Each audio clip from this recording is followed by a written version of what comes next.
Aye, looks like we're live.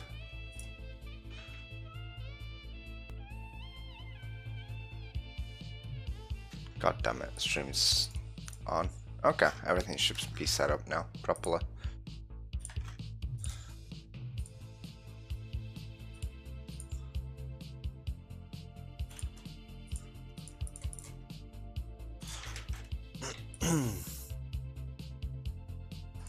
So I'm trying to get into a siege ASAP, so we can talk about what I want to talk. That's kind of my motivator. To get into a siege. Otherwise I nearly don't feel like doing sieges, because they're just so boring nowadays. Oh, he's not got enough money. Now? I must pay? Wait, what?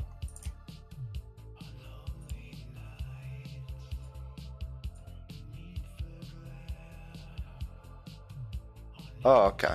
I see.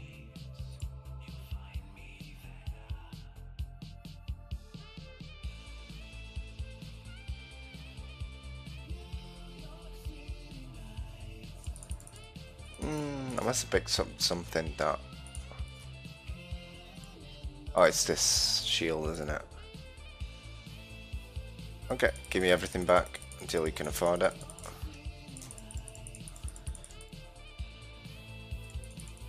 There we go.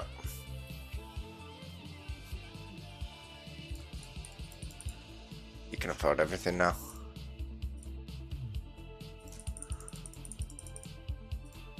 Damn, something there is really expensive. Oh, it's a llama armor. Damn. Okay. I'll take the pork and that.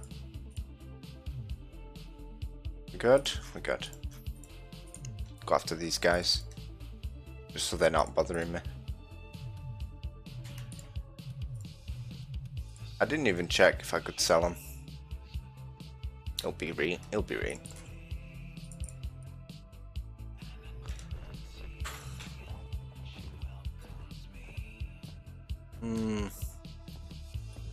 My cav numbers actually aren't that great.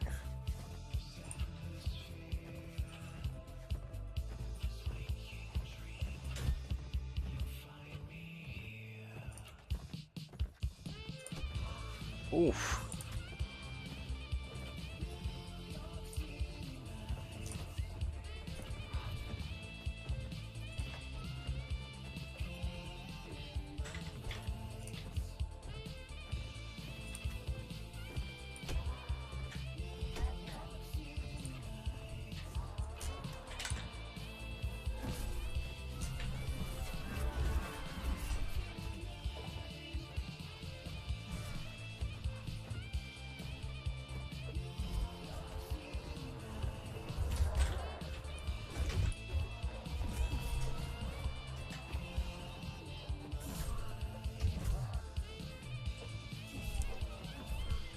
Right, what we're looking at, quite good actually.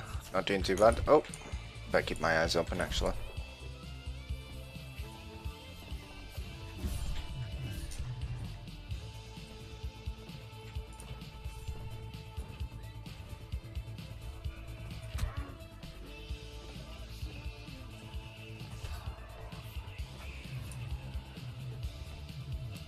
Thought that'd be a hit for some reason.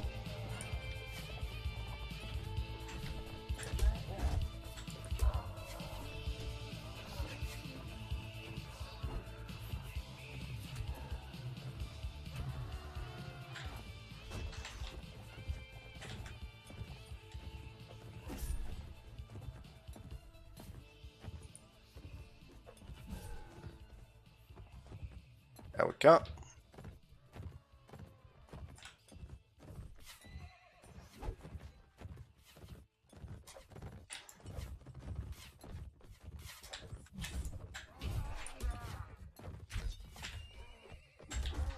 Alright, you go down now. That's it. Is it just them two? Ooh, there's still loads actually.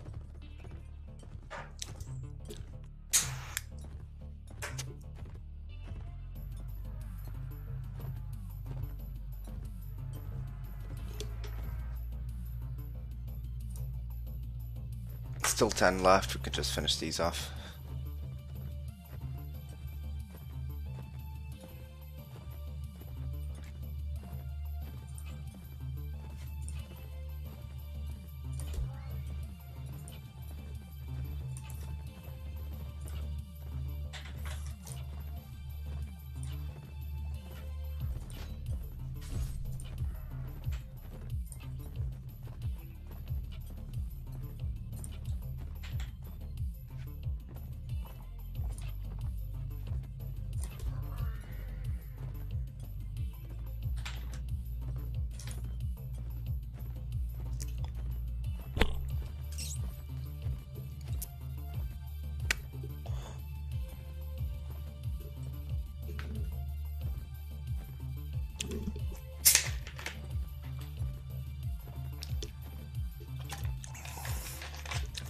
Oh, that always tastes like shit, but somehow I like it. Yes, I definitely need the mana times right now. Slave drivers as well, and sharpshooters. I'll take the anything really. I'm a bit hurting for troops right now, so beggars can't be choosers, right?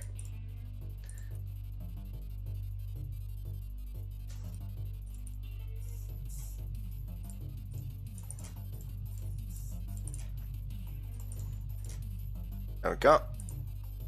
I'll leave the rest behind. Take these. Let's go and sell.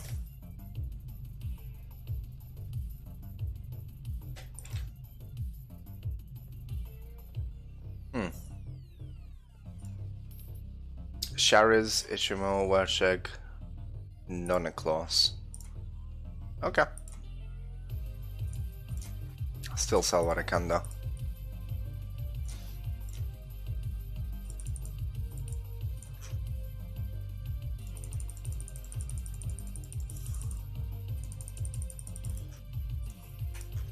Let's go.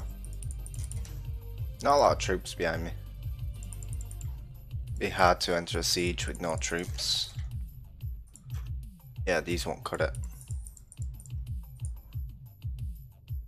Wait a little bit. I say let's get rid of the guys.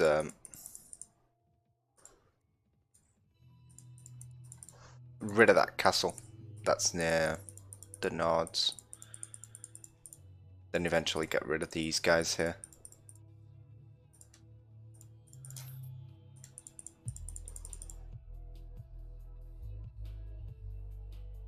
Yeah, okay, but I want a castle then.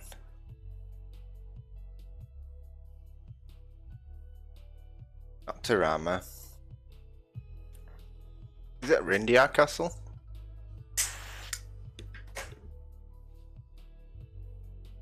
I think it's Rindia Castle for some reason. Nope, they weren't happy with it. That's fine.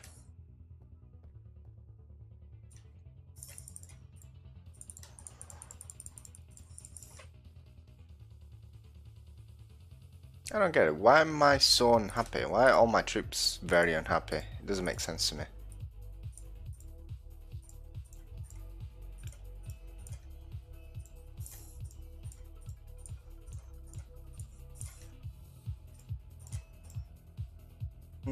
Footmans. I need my...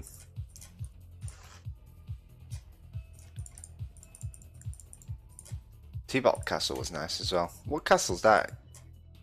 Iruma Castle. Okay. Gotcha. Bias 2 is not happy. Okay, let's take this castle and then we can start talking about what I want to talk about. Yo, my man. Follow me.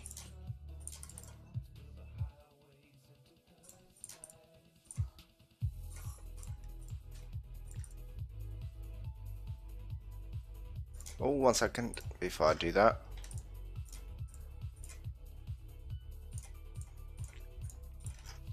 Upgrade everyone.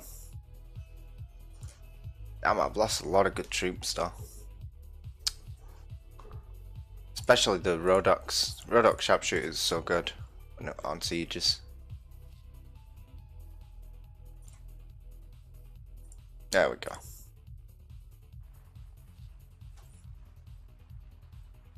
So before I even start talking, I'm gonna wait for some people to pop in.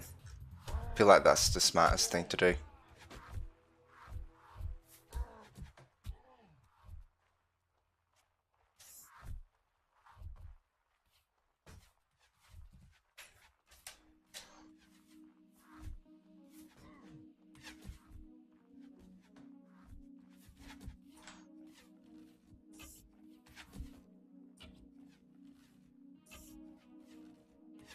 Oh, at least the chat's working. I was wondering about that.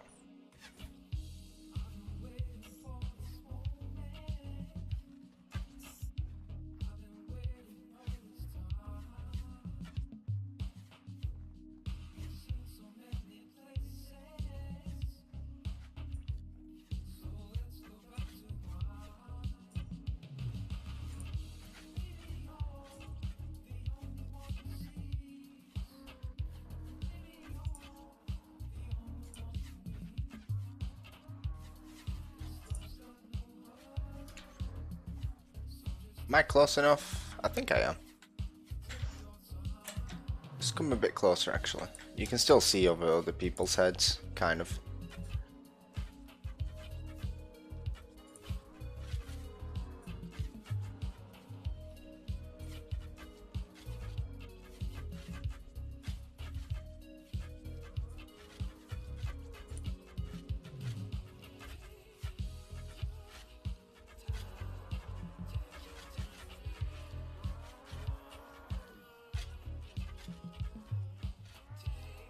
Are they all still shooting? Yeah, they're pretty much all still shooting.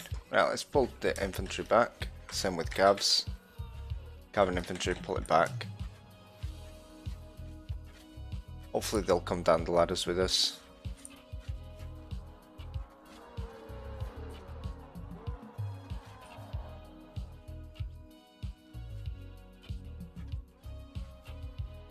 No, they're not pulling back.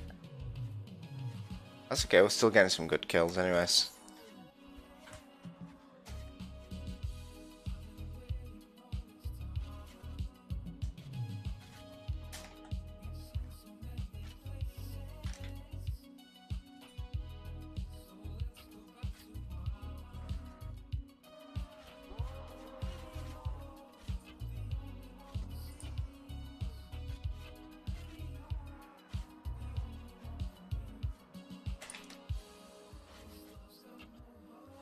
Oh shit.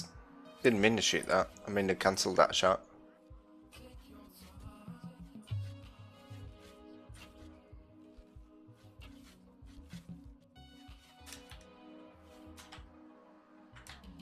Pull everyone back again. See if they fall for the trap.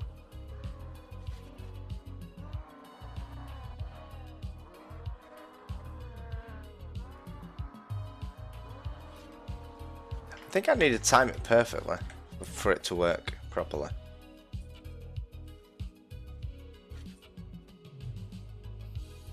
I need to time it round about when they get reinforcements. And then I think we might have better results.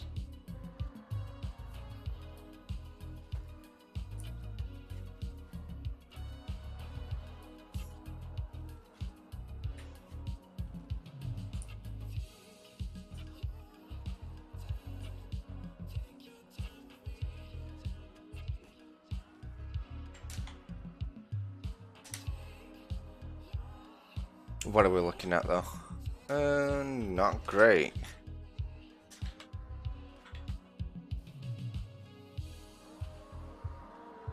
No, I think they all ran out of ammo now.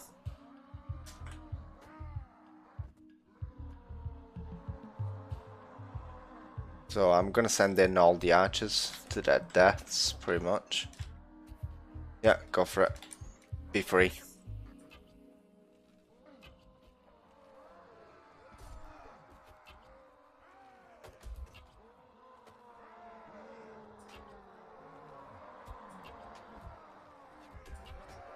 Oh, are they pushing in?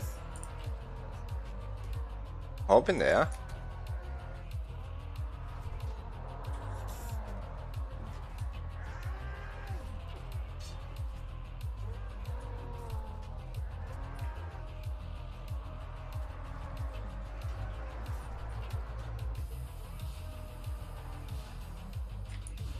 See if anyone drops some arrows.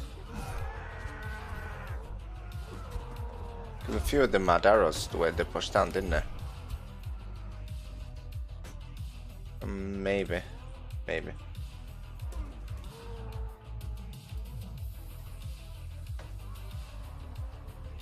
Arrows? 21, yeah.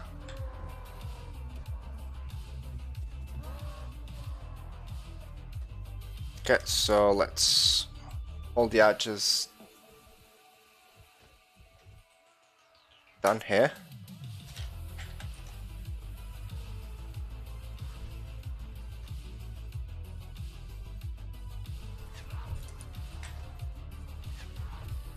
Yeah, I need to get out of there. It's a dangerous position.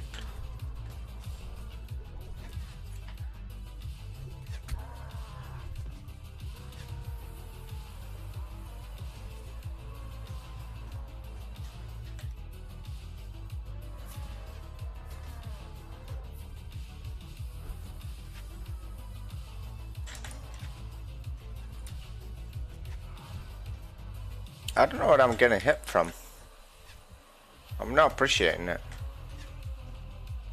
Oh, it's that dickhead there.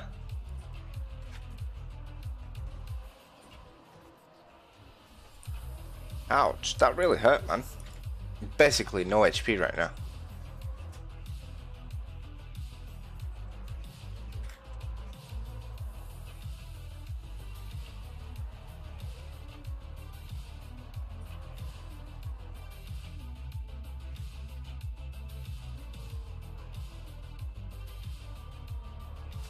Okay, 6 left.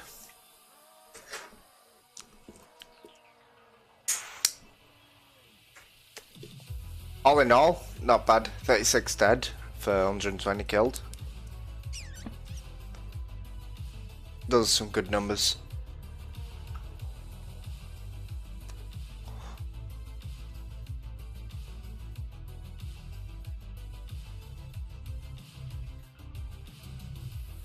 Yeah, just push in.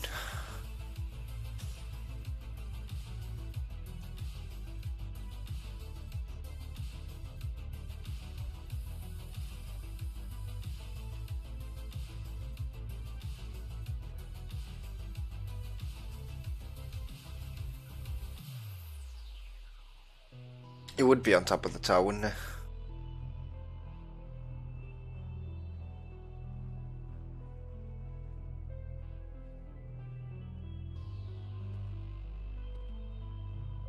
Oh, it's a lancer, so he's not on top of the tower.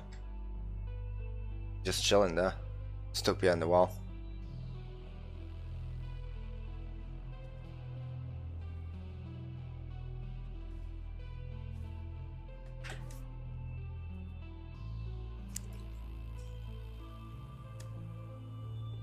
Wait, my troops serious? They can't kill that guy? There we go.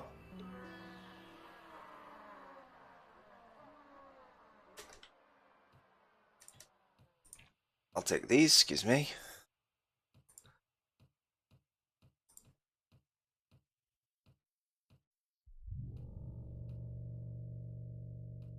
Any Vegas, good Vega. Yeah, I'll take everything. Who do I give it to now? A lot of people have been unhappy with me, which is a shame. Here you go, Driller. You can have it.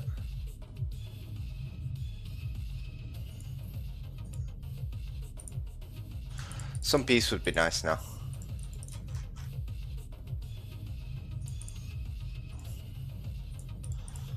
But I might need to take another castle before they even consider it.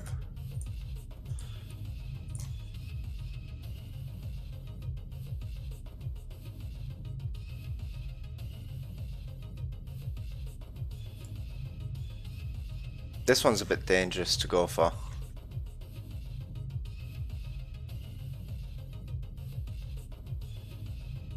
I feel like it's the smart decision. Got way more troops and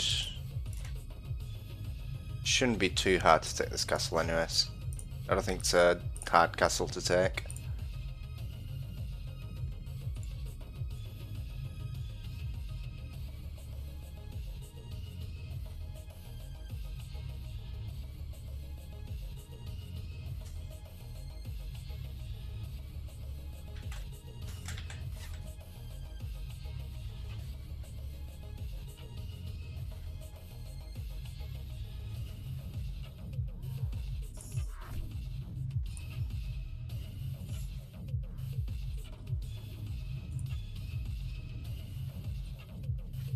I just need to take out the ranged troops from down here.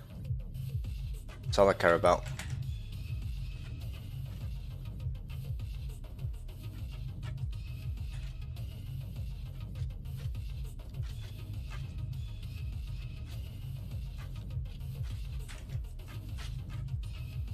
Oof, missed.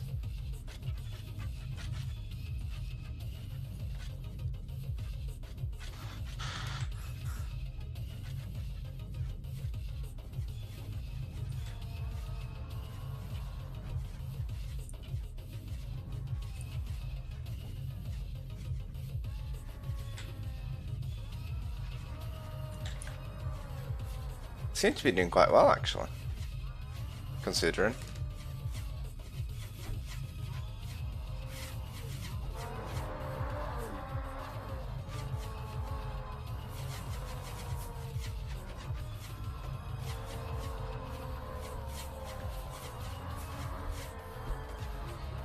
Right, hold your fire.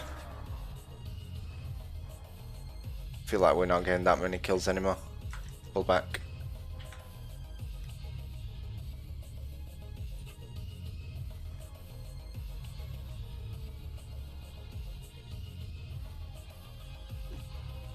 Fire out well.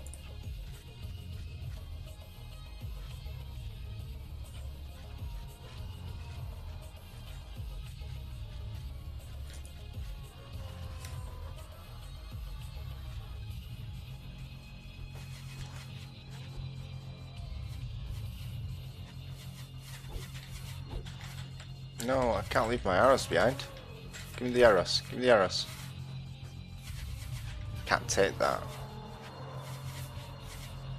So if I drop the sword, then I can take it. Yeah, I need my arrows. Excuse me.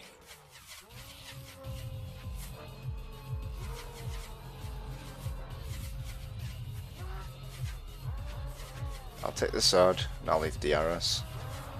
In that case.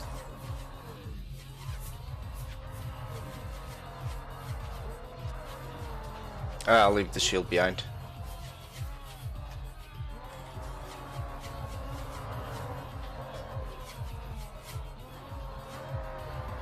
Come on, push in, lads. Push in. Push in. Come on, no pussy. Bastard.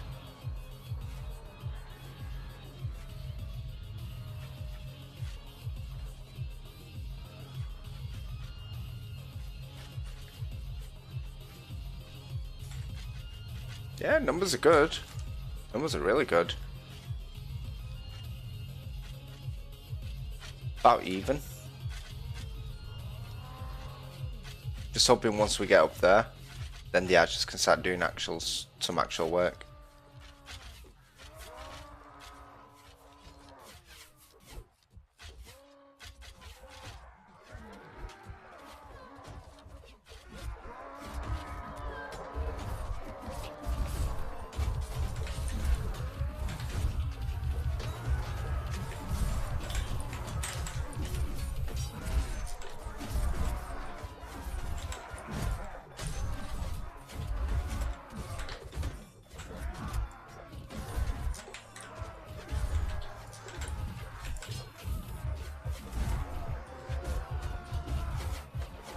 Yeah, I got caught in I got cornered.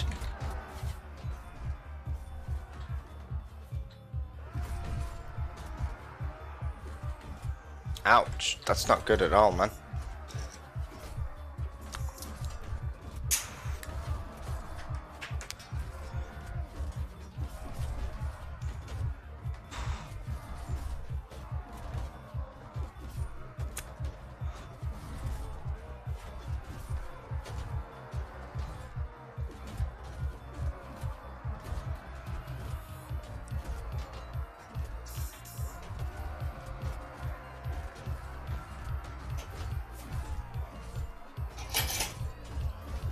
I've got hope. I've got hope.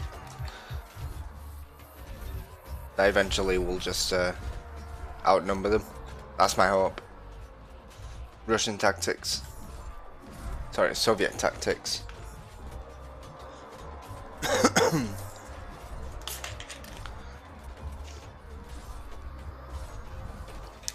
Got more reinforcements as well.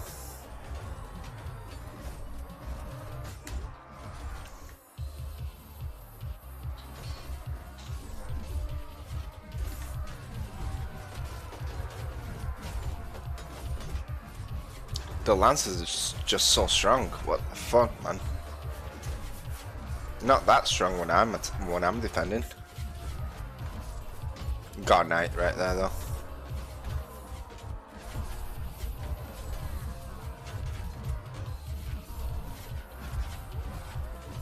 They got a knight. They got a sergeant. Okay, sergeant's down.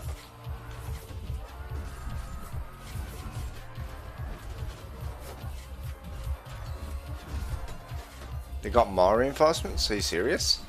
What are they? Yep. More lances.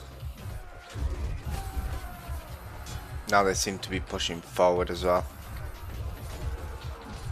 Not great.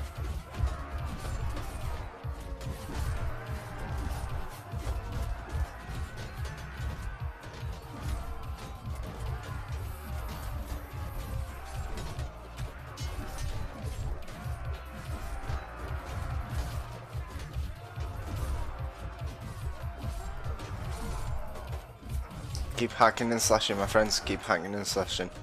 You'll penetrate through soon enough. Just gotta believe.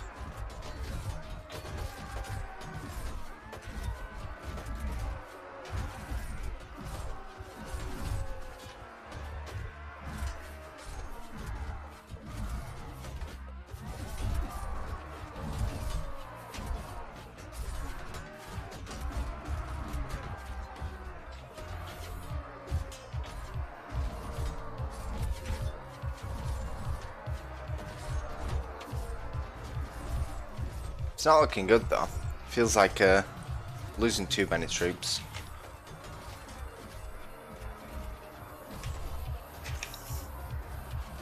So I had about 400. So to come out even, I need a 4-to-1 KDR. And I think this is my last wave though.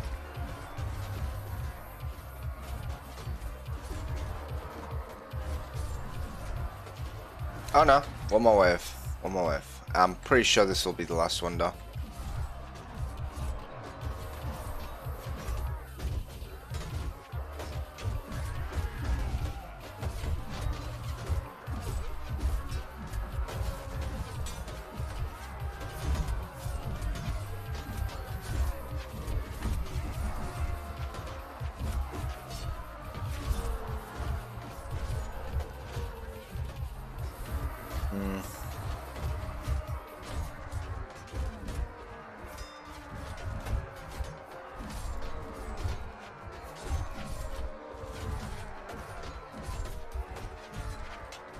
Not looking great, that's for sure.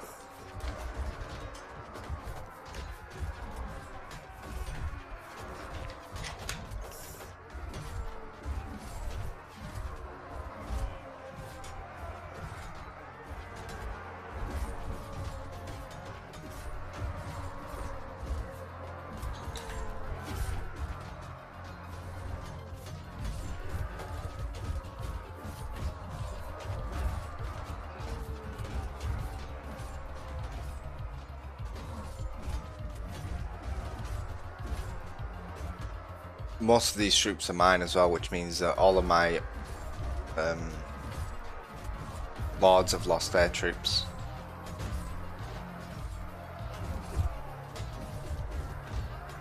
However, that means that a lot of these troops are going to be elite.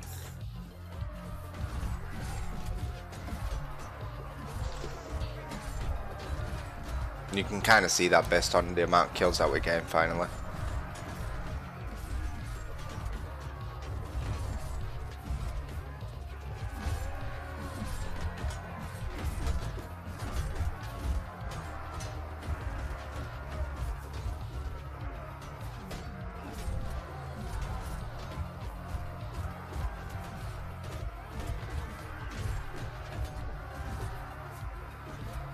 And even if we do lose the siege, it's not the end of the world. I just restock with Nords and sharpshooters, and we should be able to take any castle after that.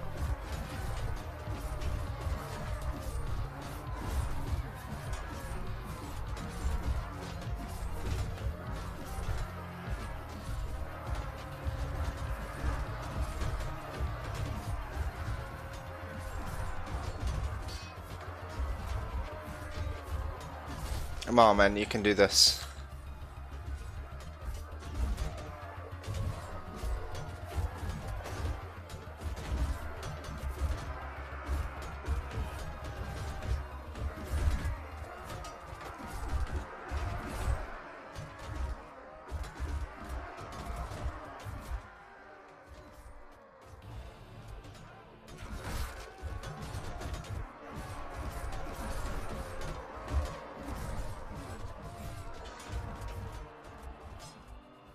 Oh, we got another reinforcement wave. Awesome. Not many, but at this point, anything that we can get is big help. Because they're nearly done. They're fighting with every single man now.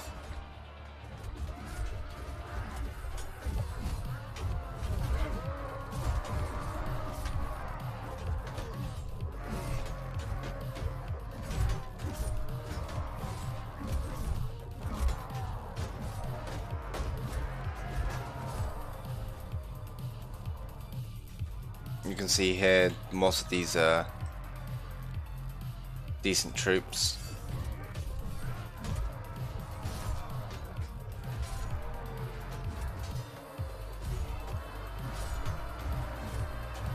Come on, just a few kills, that's all I need.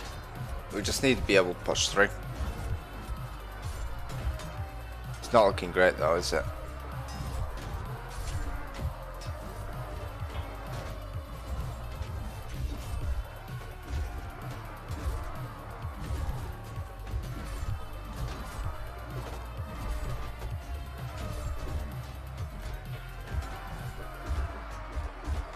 That's it. That's it. Come on, Rodak Sergeant, you can do it. Looking at this guy here on the left.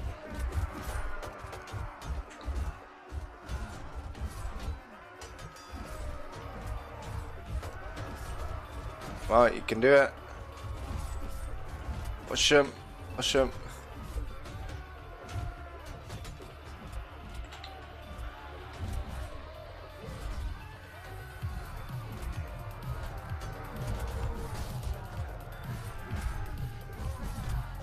That's it, you're nearly there. Is this a fight to the last man? That's what it's looking like. Yeah, it is. We won though.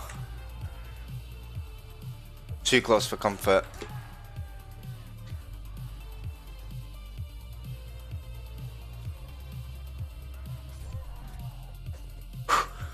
Way too close.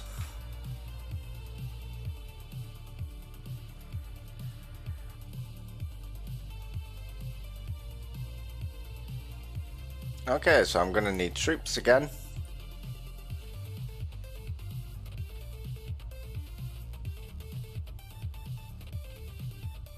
And I can't be too picky either.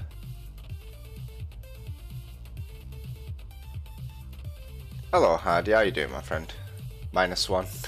Is that the amount of views that I've got? Most likely.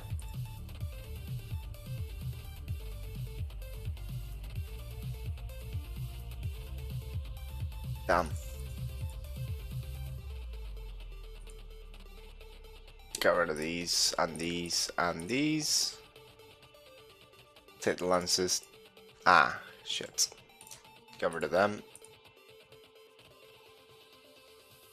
Take them. Right, okay, okay. I think we're gonna have to chill out a little bit on the sieges.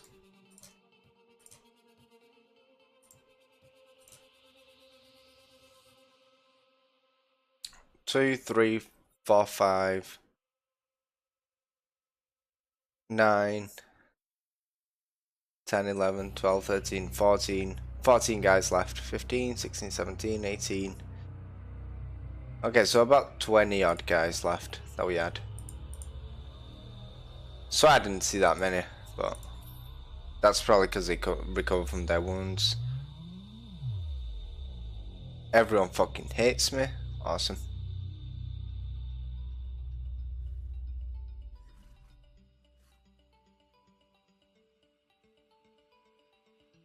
Gonna have to give it to Roll Fanta. Just stop him from hating me, that's all. And now everyone's going home. Adam Lim. I'm gonna do the same. I'm gonna tell everyone. Yep. Just go home, chill out. Yeah, we just took these two castles, which were kind of in the way.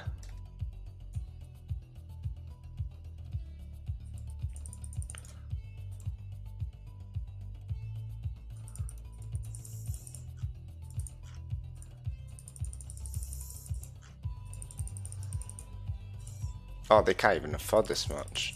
What am I doing?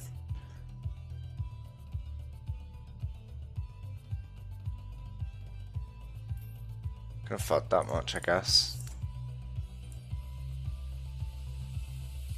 Nope, too expensive.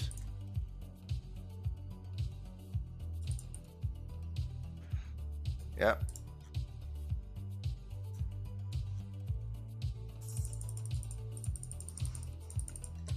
How are you doing today? Been up to anything? What's the common policy on this virus shit around here in Germany? Lockdown or? UK's just gone into lockdown today, I believe.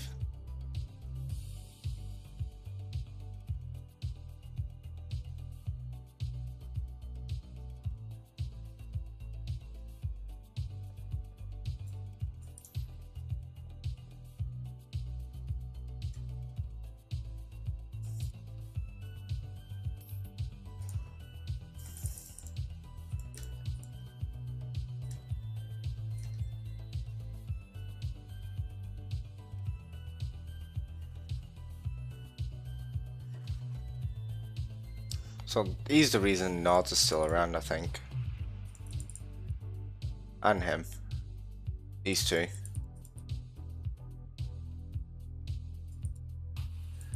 And I'm still losing troops. Fuck, crying out loud. Why? Okay, let me check why I'm losing so many troops. I shouldn't be losing any troops.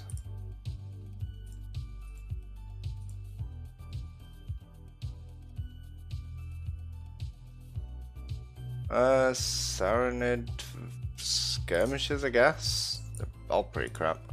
Not there. Right, tell me why. Tell me why.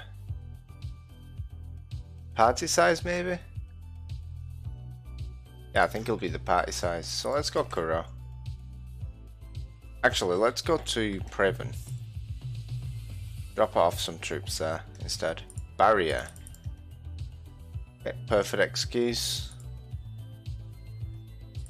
Oh, it's the Nords fighting the Sweden.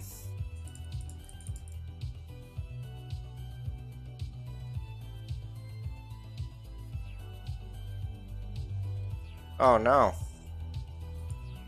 Every country is in lockdown. Okay.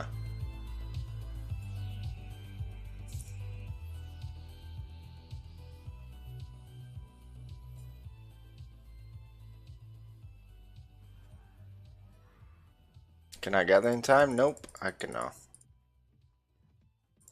But Germany and politics are a thing for itself. I see. Wait, I lost barrier? Oh, that's the caravan, isn't it? I can take these guys on. I think. Those are my troops. Let me just upgrade everyone.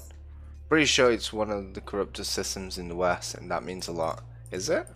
I always thought that Germany was quite good with their economy. I mean, even after losing 2 world wars, they still bounced back up to be the toppest, the top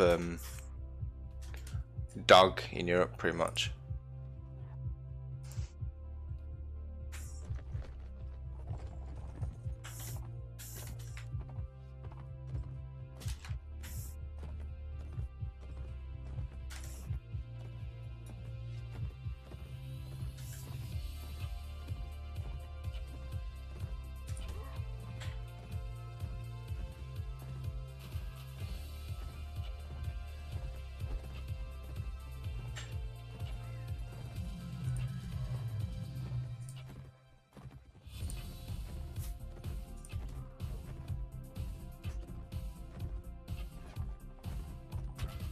So maybe other countries should learn from Germany, if anything. Ah, I'm dead. 160 damage! Holy fuck!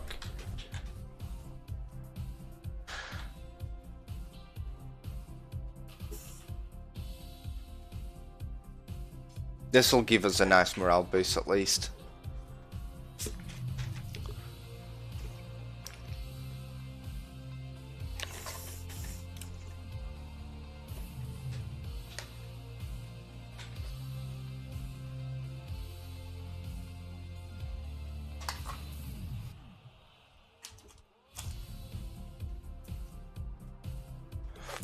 I nearly feel like coming at this time at night, it's pretty useless. Only people that show up. It might be, I probably need to check who else is streaming at the time to see if it's even worth my fucking time coming on here. I mean, it's always nice to talk to you at least, there's that, but there's only so much shit you can talk about.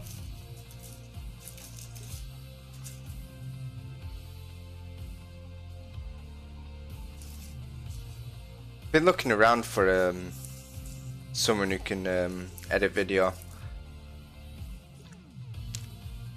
just so I can upload some of the content over to YouTube.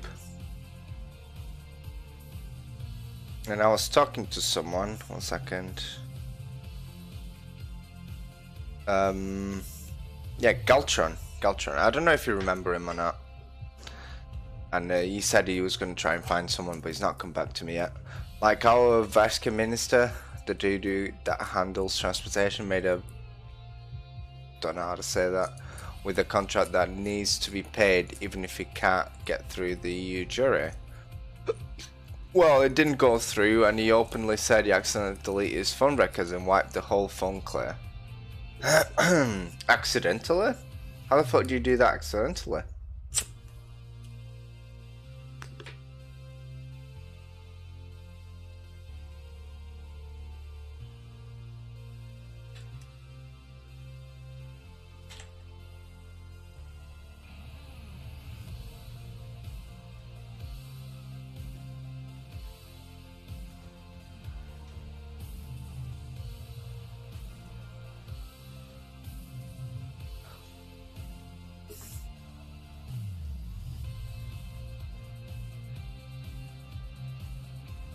Same with last bitch of a defense minister.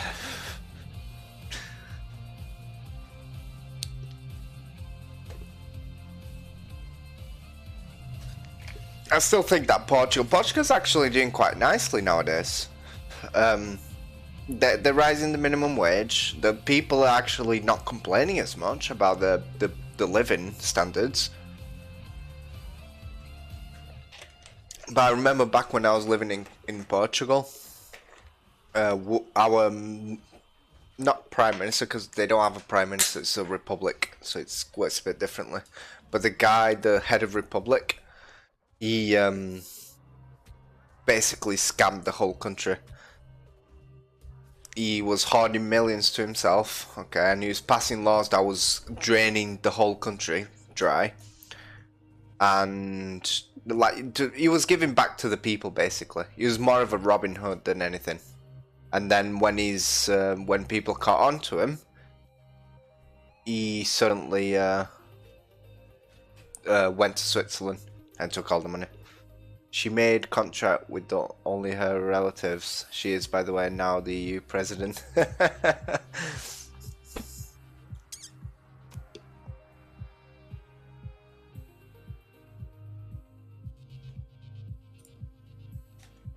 Hey man, that's how the world goes.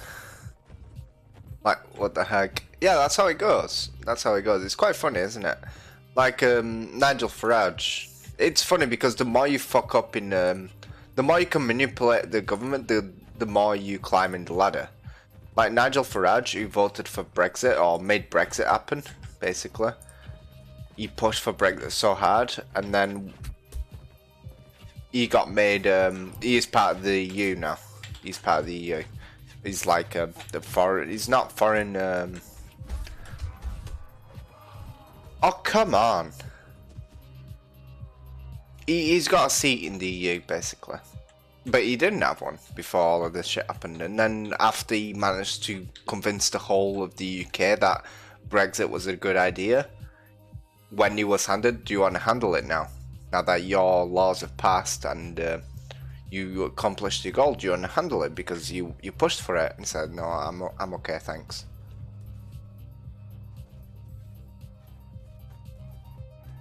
And the thing is, people had no trust in him to do the job either. But I do see some good things coming out of Brexit. I think, even though don't support the current party that's ruling the country, the Conservative Party, even though I don't personally support them, I think they're doing a good job with Brexit. And I've always been against Brexit, but the way they're handling it, it's quite intelligent. They're basically saying they're making the British worker worth more money. And if because before, imagine a job like mine, yeah, you could just go to Europe or Poland or Portugal or Romania or whatever and get a really cheap upholsterer. While the way they're handling it, they're saying, no, you get the upholsterers you get in the country, and then if you want some really good worker to come from the outside, then you have to pay extra for that. So it's kind of reversed the roles, where we're the cheap option. And the minimum wage and the wage is not that actually bad. So they're like handling it in a interesting way.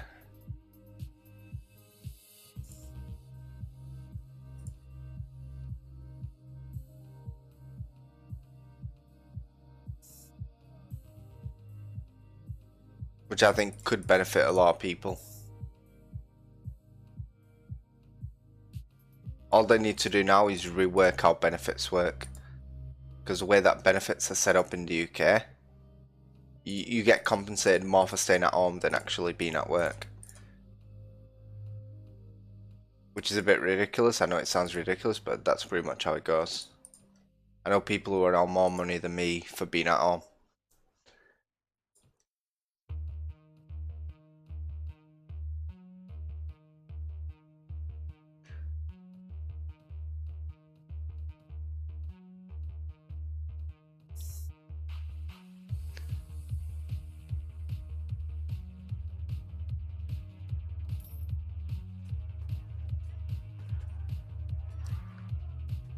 Same here in Germany, you can live doing nothing. Yeah, so I think the whole benefit system needs reworking. I think a universal basic income would be the best solution for all these issues. But that's just my personal opinion. I'm not an expert, but I think that universal basic income would change how we deal with benefits, would change everything.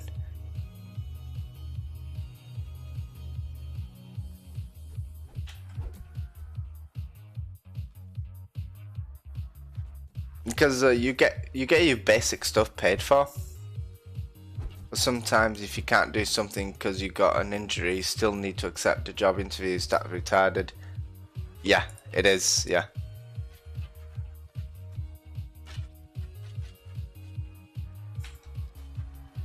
It's pretty much the same here.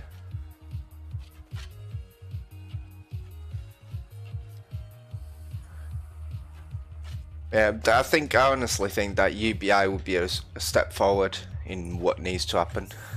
Where everyone's getting their shit paid for, the basic needs. Yeah, you're not going to get a car out of UBI. That's not how it works. You get your stuff paid for. You don't get handed the money. Stuff gets paid for. And then if you want nice things, then you work for them. And I don't see the problem with that. Because the plan is... because at the moment it's like, you know how the rich get richer and the richest 2% own 80% of the economy or shit like that, or the money. It's the same with benefits. You get a couple of families who get loads of fucking money, and then you get the standard person that goes on benefits doesn't actually get that much. But then if you got this and you got that, then you get a load of money for it. You come out with like fucking 2,000 a week because you got like 20 kids at home.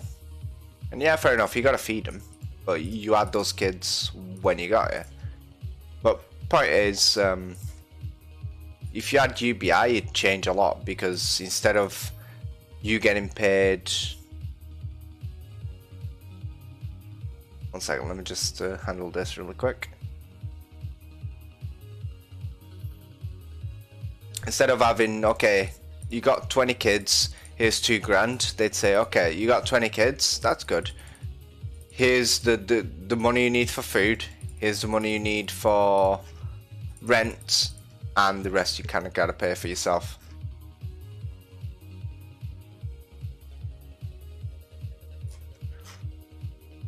And then he'd prevent the hoarding, and the money that was going to them previously. And not to mention, those people are actually also working. They also got full-time jobs, but they get a lot of money from the kids. They get relief, tax relief as well. So what they would do is take the money out of those people who were getting way too much and balance it out again. Well, that would throw the wages even lower. Possibly, yeah. Possibly. But I doubt they'd lower minimum wage. They'd just make the average wage a bit lower. But at the end of the day, it's not about how much you're earning, it's how much of it you can actually spend on things that you want to spend. Because if you look at my my situation right now, a third of my annual income goes for my rent and the council tax, and then another third goes for basic living, like food and all that. So I'm only actually spending a third of my wage on myself. That's if I'm lucky. Because sometimes I gotta pay for my motorbike because it needs fixing, needs something doing to it. So actually, most of that money I'm actually not making, I'm just giving it back straight away. So if they say, okay, you can have, we're gonna lower your wage by half, but everything else is paid for, I would be happy with that, because I'd still be making more money than what I am now.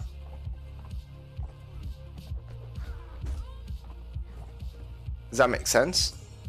It's not about how much your wage is worth, it's how much of it you can actually enjoy.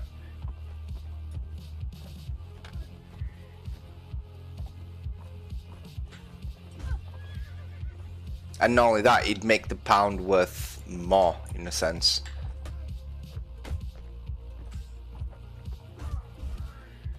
It'd make all of the currencies worth more. Not for long, obviously, but it's not a permanent fix to inflation. There's no such thing because of how banks work and how money gets printed.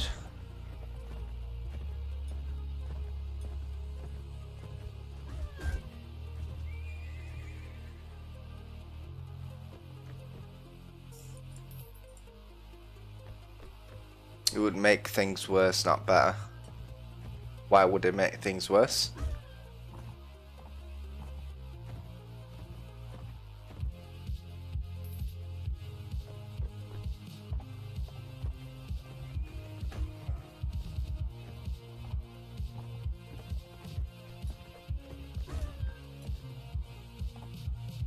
Like everything would cost more?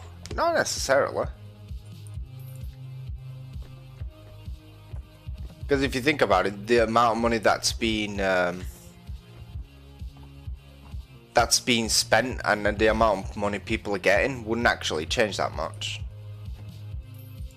While that sounds a bit silly, even if this is taking into consideration that the average wage would drop, because obviously people don't need that much money, so people are going to take less for what they have. But stuff like housing, that would pretty much stay the same because they're not getting affected. Unless you're going for an extravagant house that you want to buy, but then that would come out of your wage.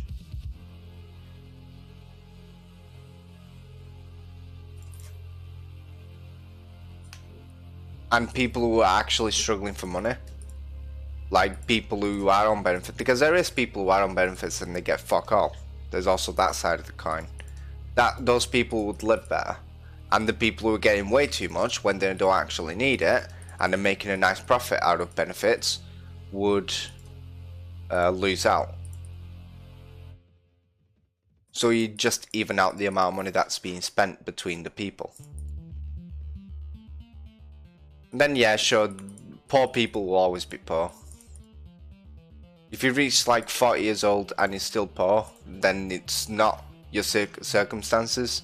If you've been poor all your life and you reach 40 and you're still poor, then it's not your circumstances, it's just your outlook on life. I believe that. Excuse me.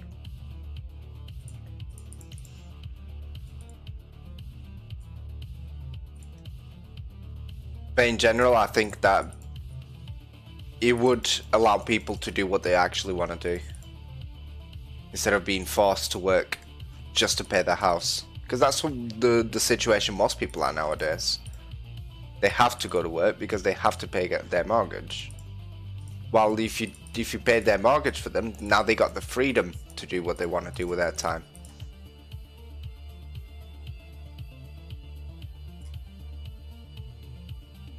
And if anything, you'd see more people investing in themselves. And you'd see in my opinion, you'd see a big revolution in the way that in technology, you'd see a lot more students in university, and you'd see big technological steps in the right direction. Because now people are free to do what they want.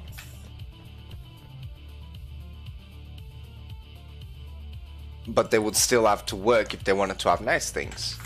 Any luxuries. And I'm not talking about tampons and shit like that, that's ridiculous. But any luxuries and stuff like that would actually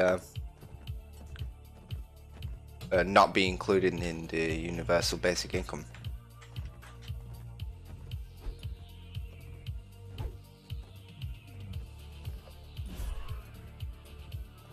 First thing, this would massively cut your freedom. Why?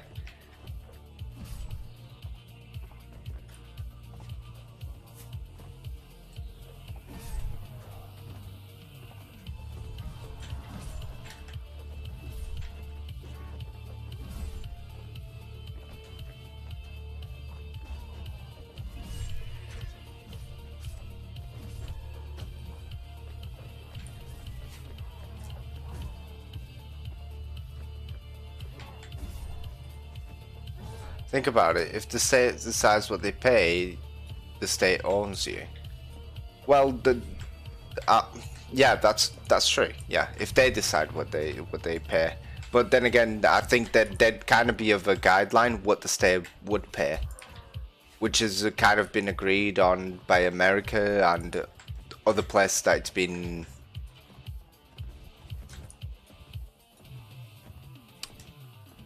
It's been tested on. I think in Norway it's been tested on. I'm not 100% sure. It's either Norway or a northern country.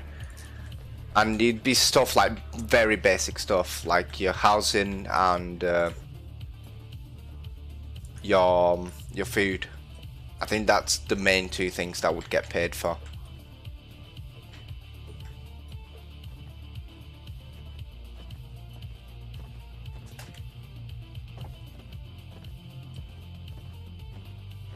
That's why it's called basic income. So I think that would be even for everyone. I'm assuming they'd give you an allowance, how much you can spend, as in how much they're gonna pay for, and then you can either split that between your housing and your food, or it must be some kind of thing like that. I'm not 100% sure on it. On the specifics, because every country could actually go for a different kind of a policy.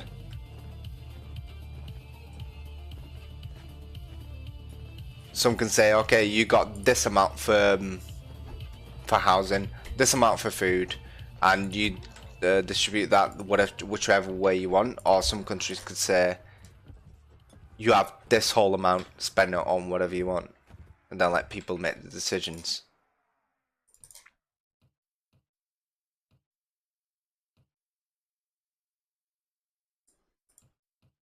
It would make more sense like it is now.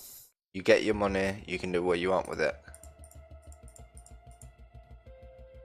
Yeah, but the whole issue is that some people are not getting enough to do what they want because of circumstances, most usually. And some people are getting way too much.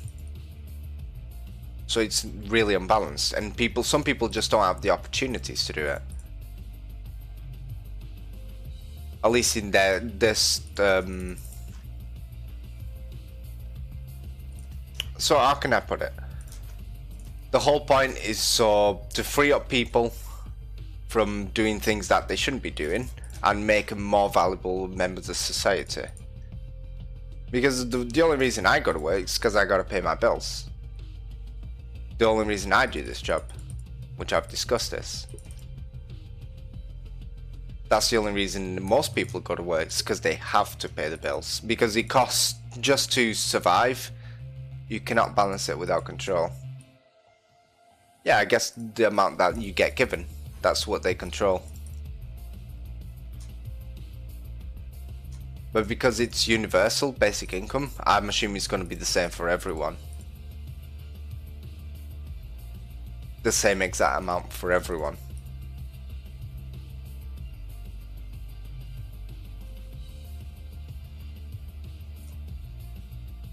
So you're pretty much getting the basic minimum survival wage, and then you can do whatever you want with it. And then anything above that, it might even depend on the area that you're living on, because some areas are more expensive to live than others. So maybe people in London will actually get more allowance than the people up here, where it's not that expensive to live, because centralization's a bitch.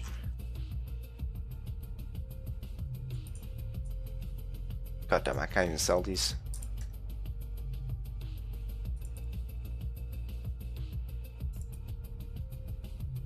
My morale's gonna start dropping really quick as well. Let me see if I can deposit these fuckers around.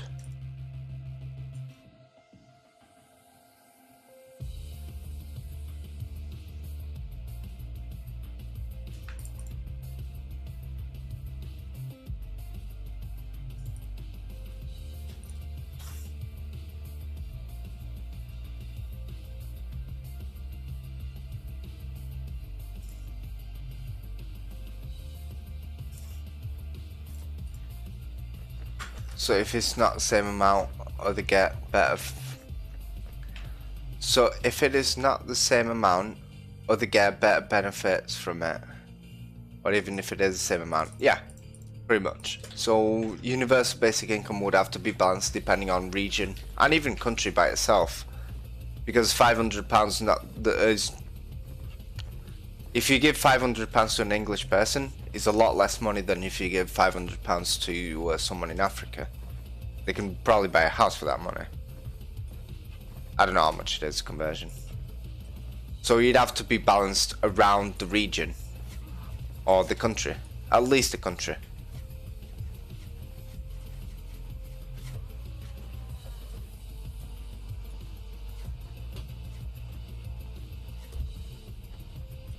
Then it's not better. It has the same flaws.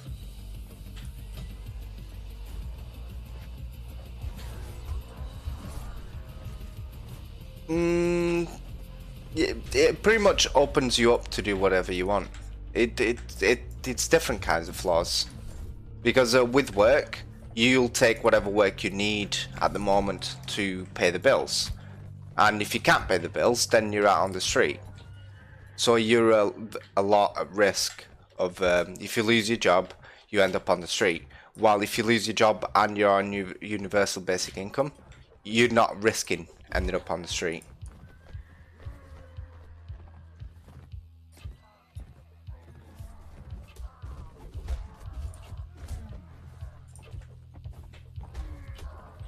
I mean, it would all depend on the house price of houses, but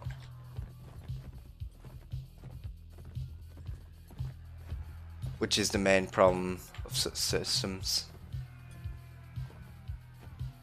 that you wouldn't end up on the street.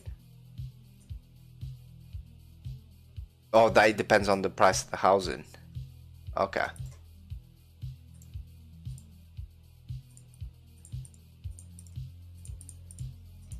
Again, if anything, the housing industry would have to adapt to universal basic income, because people now got a set amount of money that they can spend.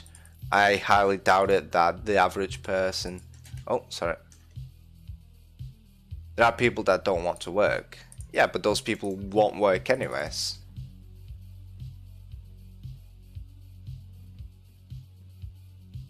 I mean, if someone doesn't want to work, they won't work anyways. It's not because there's universal basic income that's going to stop them from doing it.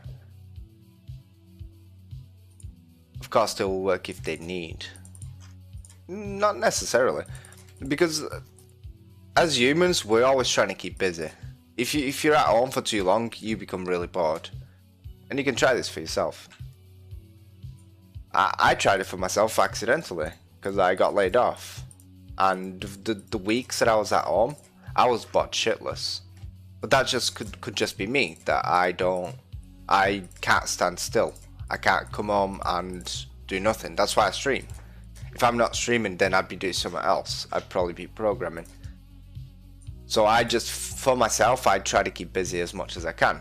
Yeah, of course there's people who don't want to go work, but those people already don't work, most of them.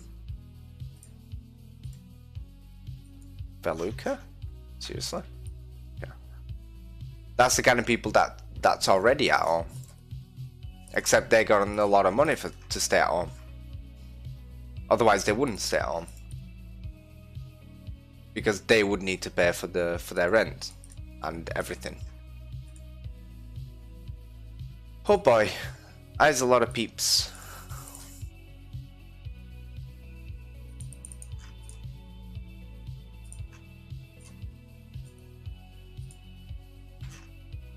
I can't even fly and ask for peace.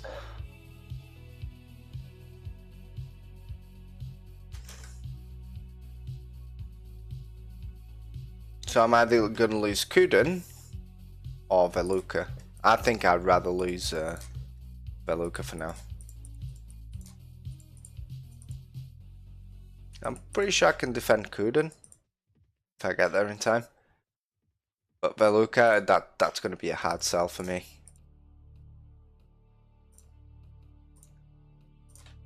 Yeah, those people that go to work but they don't really want to work, then if you give them nothing to do, they'll get bored because they've got into the grind of having a job constantly. No chance. I got duped. They cancelled the siege at the last minute.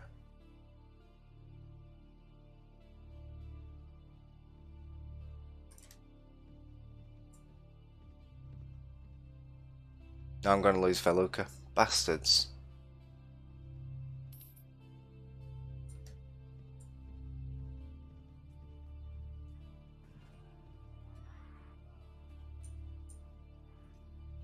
Most people don't feel bored chilling. Yeah, but for how long can you chill though? That's the main question. When you say chilling, you mean like hanging out with people. Yeah, a lot of people, not a lot, but a few people just spend their whole lives at home, not doing anything. But that's because they're enabled to do it. And those people are the kind of people who got enough money to buy beer, to buy new televisions, to buy whatever they want. Because on the amount of money that they are, or that someone that they know is, they can afford to do those things. You give them enough money just to survive, and nothing else, they won't have anything to chill. They won't have television, they won't have a phone, they won't have the basic means of entertainment, to stay at home and chill, to stay at home and relax and enjoy themselves. It's like there's this saying that goes something along the lines of it's not fun having nothing to do. What's fun is having something to do and not doing it. You know, like the basic meaning of procrastination. Where you have something to do, you just don't do it. 400 troops straight away. You know there are human rights. Yes. What about human rights?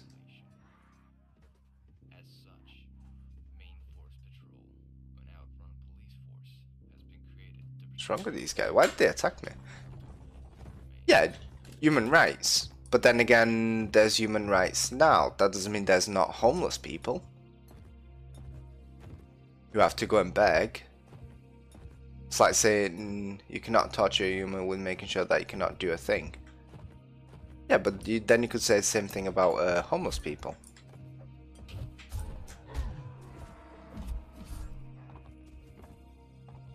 Of course you can do a thing, you just can't afford it.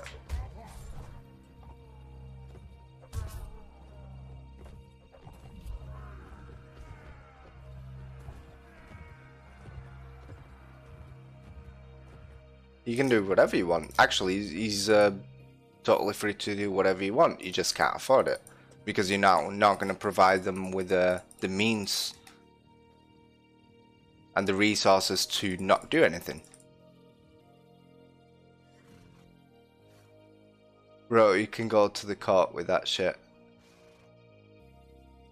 and you don't even need to pay. What do you mean?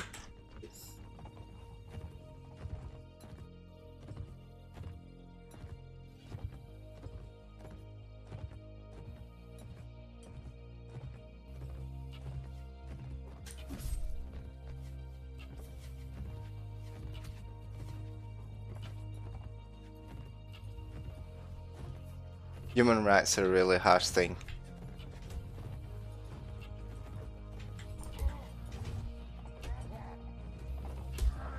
Yeah, but how does we even have laws about dignity of humans? Yeah, I know we have. I understand the basic human rights. So we can do even less to humans.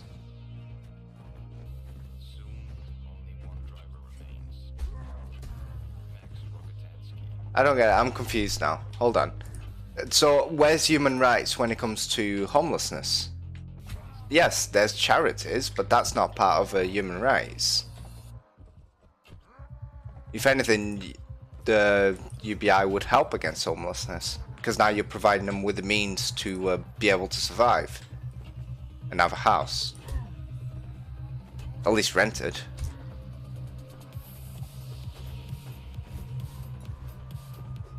When all you're really doing to the other people, you have way too much money to do whatever they want with.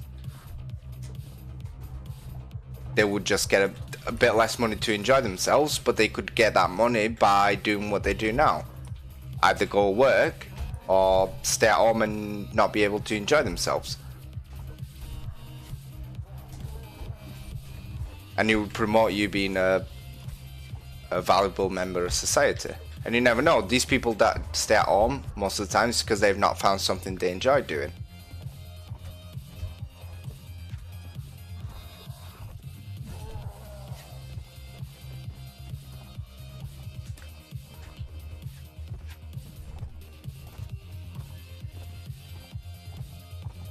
Provided there is still living space which is affordable, which won't happen soon.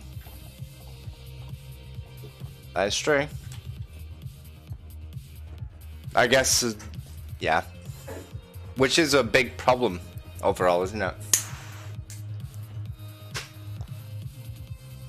All over the UK you see some big developments being built, but it's usually built by private companies. My president now. And such a matter of change would, like I said, because it says at the front,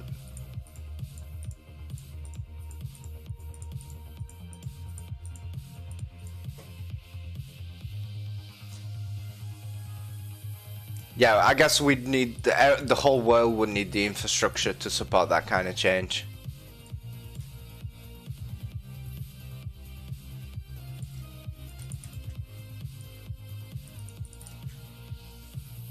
Oh yeah, I leveled up a while ago.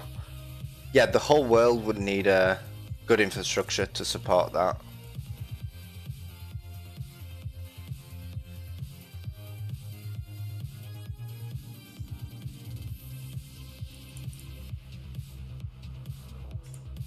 Or at least the countries that would adopt it. They're willing to adopt it. They need to take in consideration.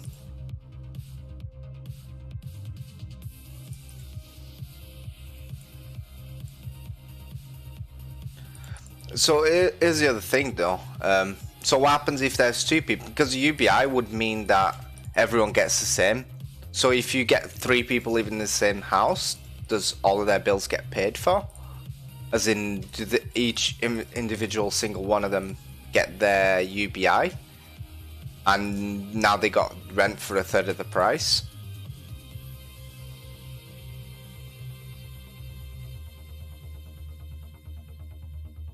Because that would just cause the same problem, now that I'm thinking about it.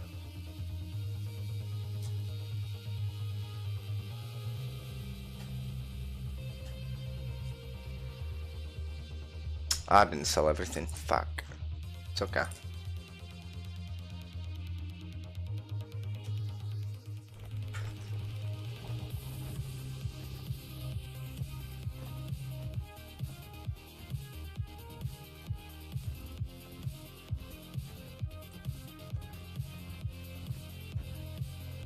Or would it be UBI, Universal Basic Income, on the household?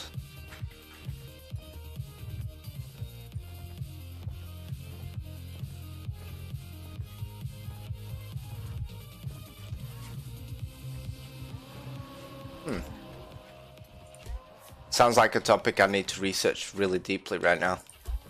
But I've not got the time for it, or the will. But it's definitely something I need to look into.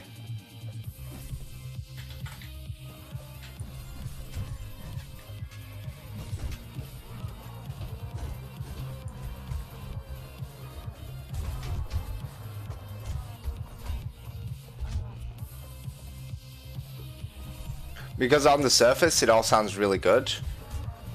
But once you start discussing it with someone like you, for example, who's the complete opposite, you see flaws on both sides. Which is good. It's always good to find flaws in what you think.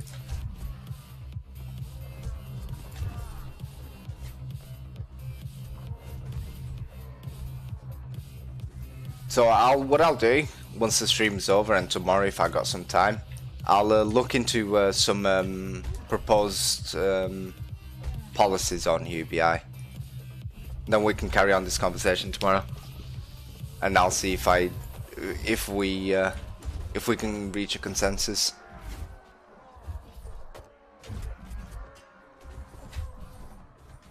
Because that's stuff I think, like, most people, when they have arguments or discussions about stuff, what they try and do is persuade the other person that they're correct, instead of both trying to reach a consensus.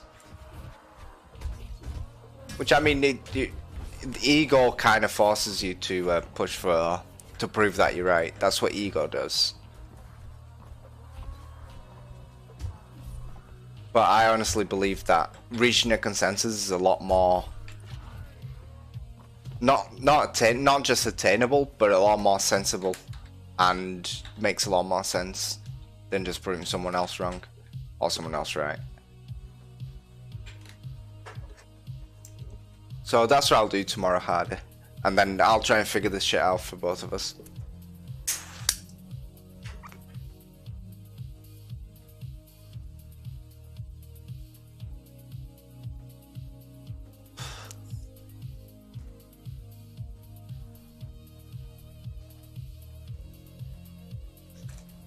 Because there's a lot of loopholes on UBI, thinking about it.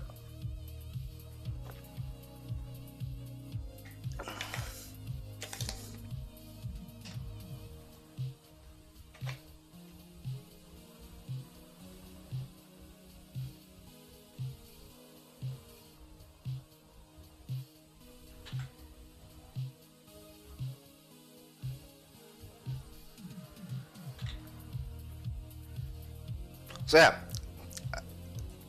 about like this coronavirus, let's switch subject now. About this coronavirus thing, like let's give a bit of at the moment it's a problem that we're all facing, everyone knows that, blah blah blah. But let's give it a bit of context, okay? Not in the virus or biology sense, but in the economical and technological sense. Yeah. So when you look at the most major advancements in the world ever made, when it comes to technology, it always comes down to wars. Yeah. So this World War One, there was huge improvements in technology, because obviously nations are now pumping loads of money into technology and how can we kill the other people. Yeah, that's basically what war is all about. How can we win this conflict? It's not even about killing. I mean, World War One was a bit sick because of mustard gas and all that shit, but it was mostly how can we win this war? Let's pump loads of money into technology so we can win the war. World War Two gave birth to, for crying out, every single time I'm dying, gave world to biggest mass destruction weapon we know of, which is nuclear bomb. And then, but it also gave birth to nuclear reactors. And nuclear power is actually, in my opinion, one of the best energy sources we have at our disposal. We just don't quite grasp how safe it can be if the technology is up to date and we use it correctly.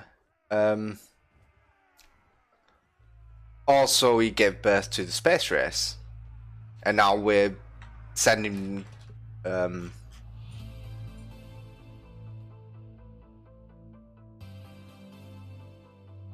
probes to Mars. We're doing all these amazing things thanks to World War II. Now, don't get me wrong, I'm not saying it was a good thing that it happened, how many people died because of a stupid fucking war,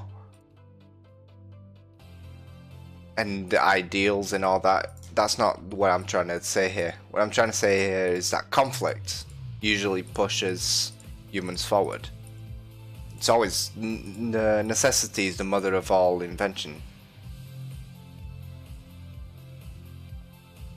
So I honestly believe that this whole coronavirus shit is, in the future, is going to push all of humanity forward, for the simple fact that humans are coming together to fight a single enemy, fight a common enemy.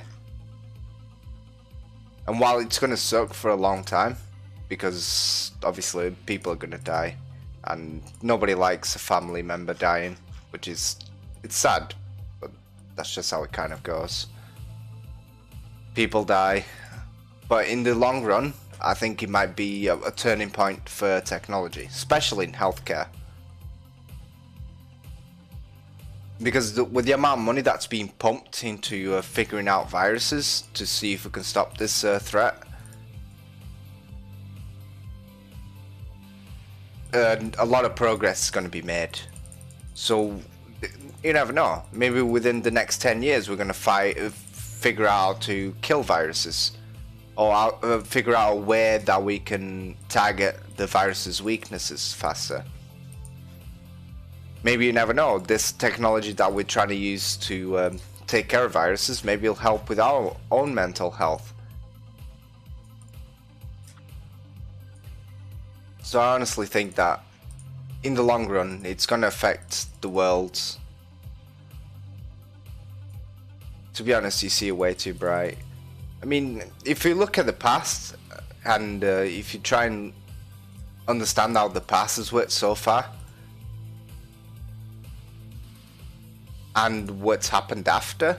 So if you study a bit of like the history of conflict and what government can do and money can do, basically, once it's all been put towards the same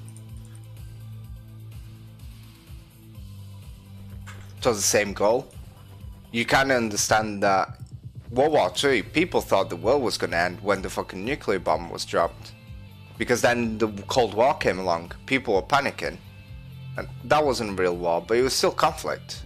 It was undercover conflict. World War II, people were worried that if the Nazis won, then the world would be somewhat completely different. So that everyone got together, the Allies got together, and then the Axis got together, and everyone was fighting for their own ideology. Which is a bit stupid, but...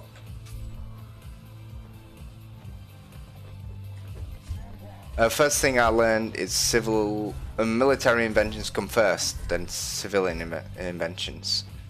Yes, civilian inventions get created after they've been used for the military. But that's because most of the inventions that were created for war. That's why I just explained that governments... Oh, 1 second.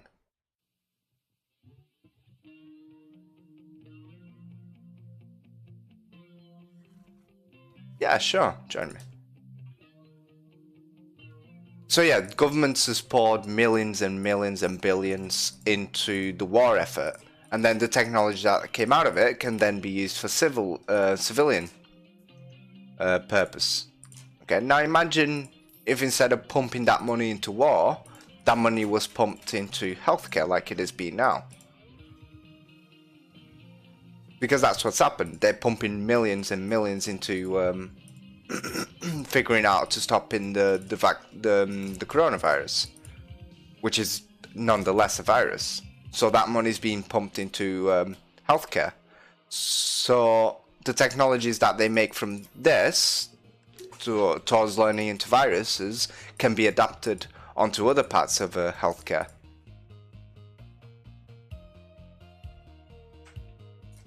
And even common use.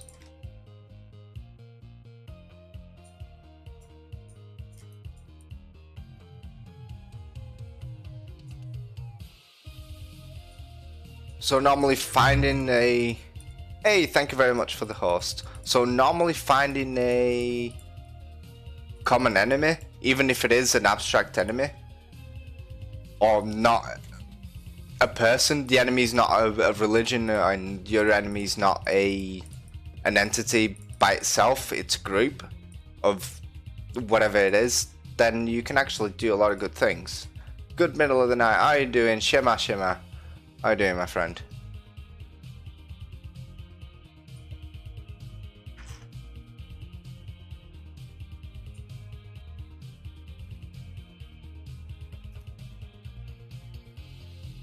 Oh shit, I need to put my siege gear back on.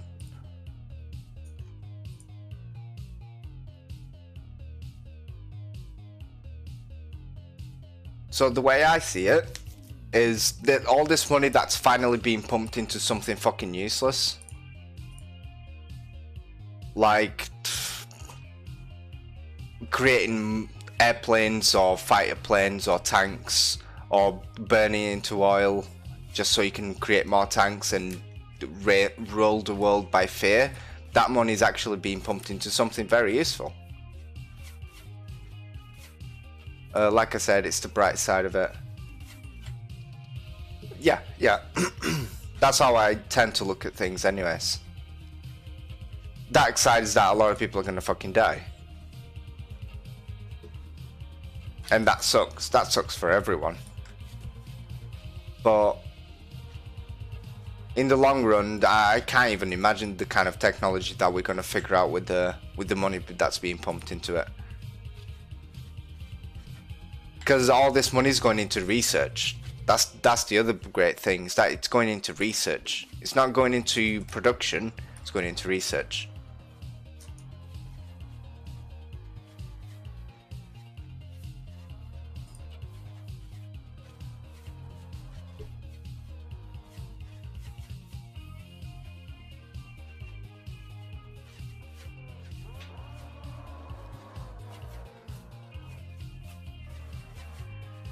And now it's not just healthcare that's getting involved in this shit either, which is quite surprising.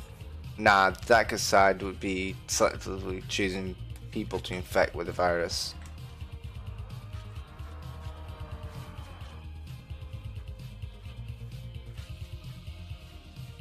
Uh, I don't get it. You mean like for the research side of it, or what do you mean? That they discovered the ability to use the virus for harm, so use it as a weapon?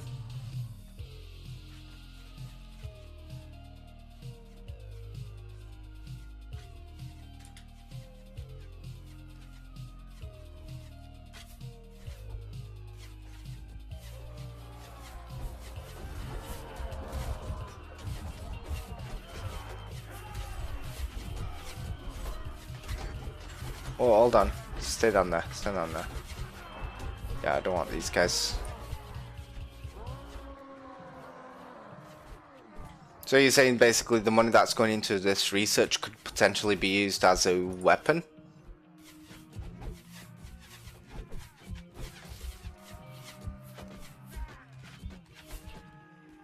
I mean, yeah, sure. Definitely. But you could say that about nuclear wars.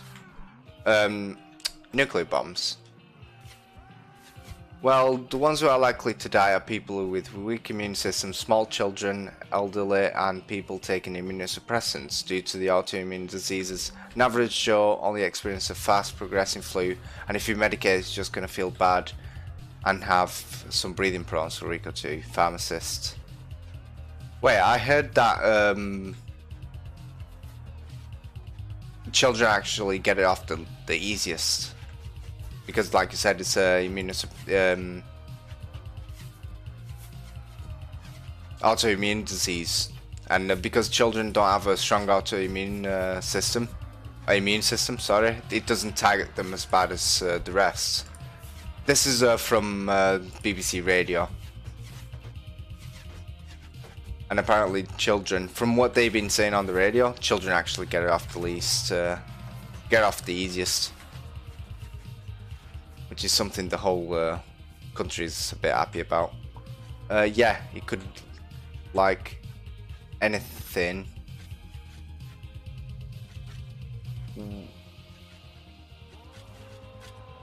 One second. Yeah, like anything, it could be a weapon wielded rightly. Okay, so teenagers do get it easy, small ones don't. Okay, so if it's an infant, then they need to be careful about it.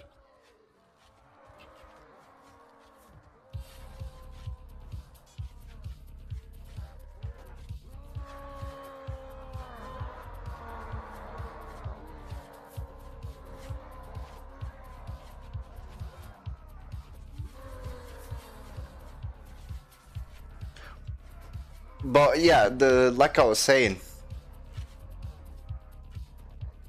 Yeah, of course you're allowed to swear. I swear all the fucking time.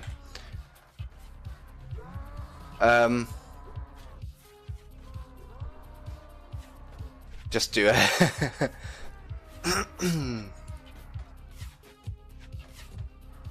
So you could say the same thing about nuclear warfare. Because most countries in the world now actually have it. You could say that about, there's an infant is fucked if coronavirus hits him or her. Oh, okay. Well, I didn't know that actually. That's misinformation being spread by the news. Trusting that you're right.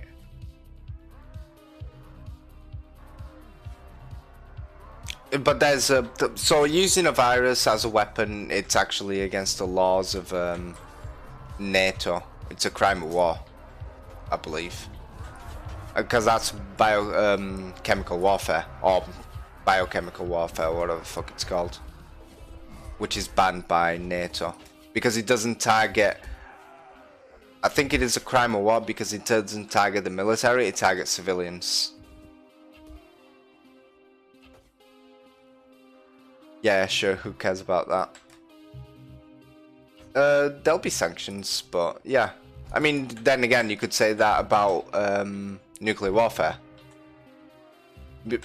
Because then if one country releases it on someone, then the other country will do the same. And cyber warfare, it's all it's been about lately.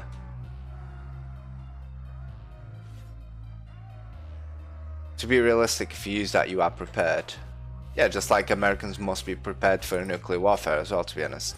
They've got satellites that can pretty much use GPS to pinpoint people on Earth using their mobile phones. I'm pretty sure they can target off a missile off the air, even if it is a nuke.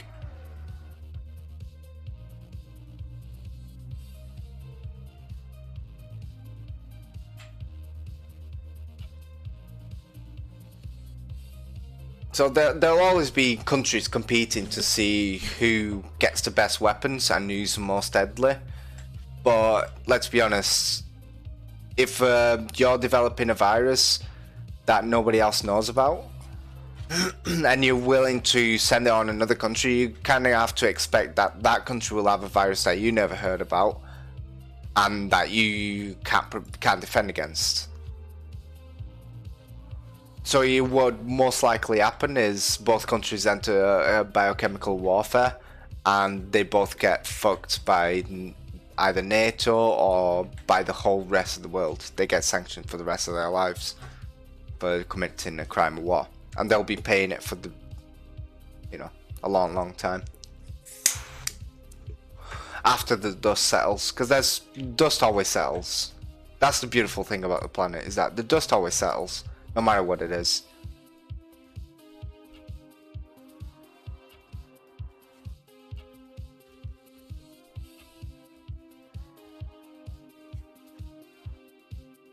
And at the end of the day, are you really gonna risk entering virus warfare, biochemical warfare with another country when they've got weapons you don't know about, even with your intelligence? Because yeah, there's spies everywhere. Let's not be naive about that. The countries will probably have some kind of information on what the other country's preparing. This is like assuming a Cold War scenario.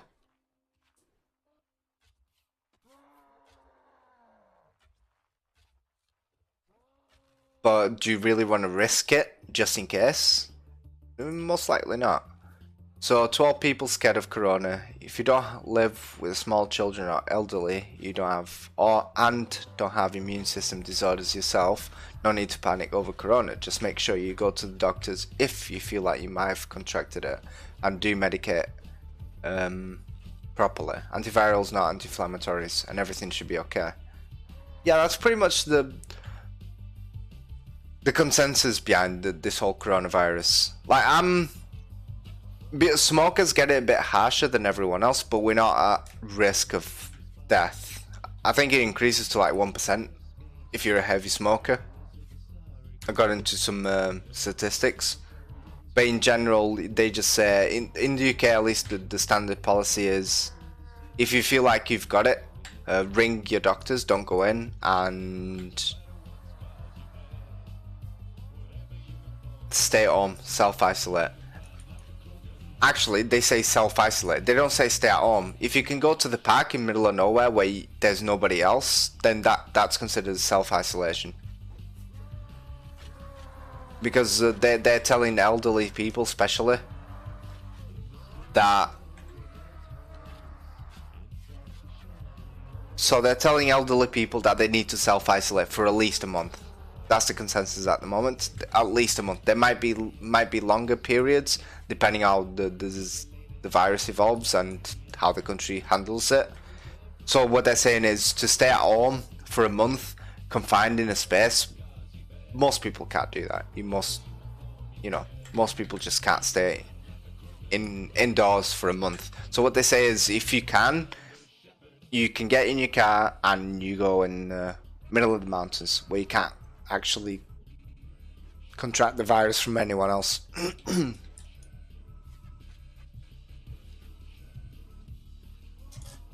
Are we winning this? It doesn't look like it.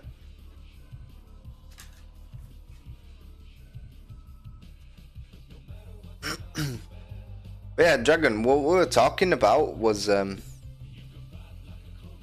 was putting forward the proposition that coronavirus, with all the money that's being invested into it, it will actually push technology and healthcare forward. At least technology. I'm not sure about healthcare because the money will probably drain back to the government after this is handled in a couple of years maybe. But the research money that's going into researching viruses, it's going to be revolutionary. That's my proposition. We might actually be able to learn how to fight viruses without at least learning how viruses work a lot faster, instead of having to wait months and years for a vaccine.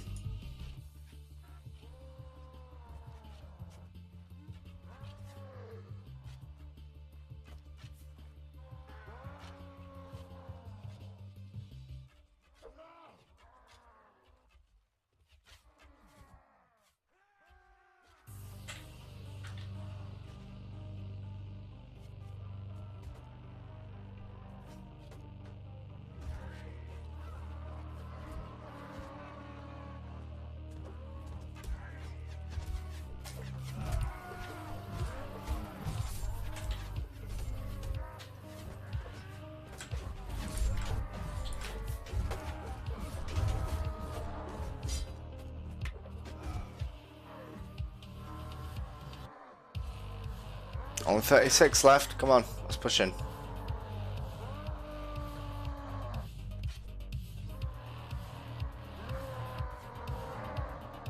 Also, they might actually realize that our economy is pretty weak when it comes to handling with shit like this.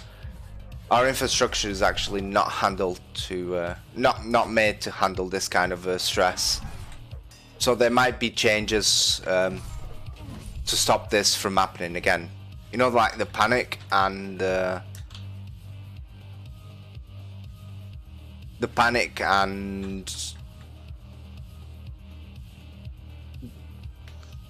consequences of a lockdown.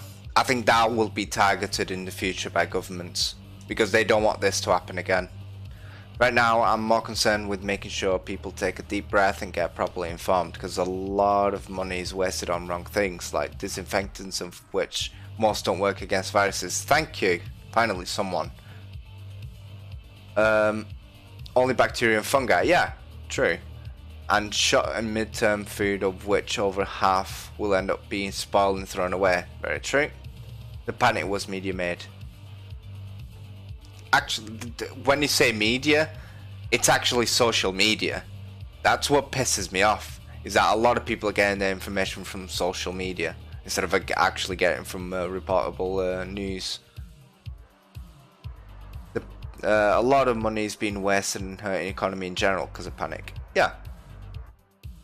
Like from what I've heard, the panic buy-in actually started with the toilet rolls, which is really funny, because the toilet rolls wasn't a panic buy, it was a business buy. From what I've heard, it was a business buy. So because of the lack of toilet roll in China, people in the UK and everywhere in the world apparently were buying toilet paper just so they can sell it on eBay to China and make a nice profit out of it. But then people saw the shelves emptying and they thought, okay, so before I run out of things to buy, before I run out of essentials, I'm going to buy some as well. And it just kind of created its own cascade. Then you got them crazy people on Facebook and Twitter who just love controversy because it gets clicks onto their page. And they love their conspiracy theories and shit like that.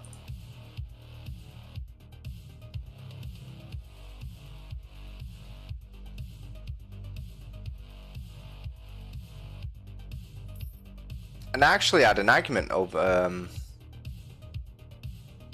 the UK was planning on doing a herd immunization.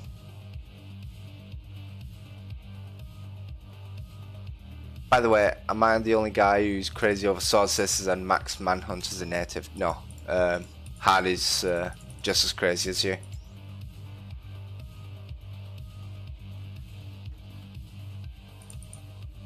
Yellow?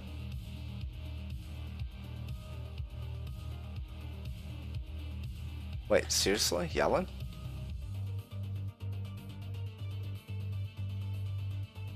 I believe they're too cost efficient not to spam in my armies. I think they're too unreliable. I think they're just way too unreliable. You can't get them consistently.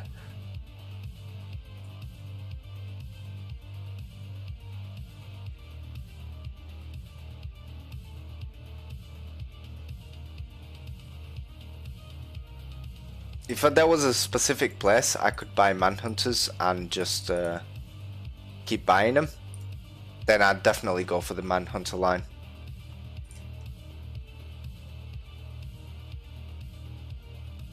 But as it is, I think I just can't get them anywhere unless I have to look for them on the map, and that's a big turn off for me.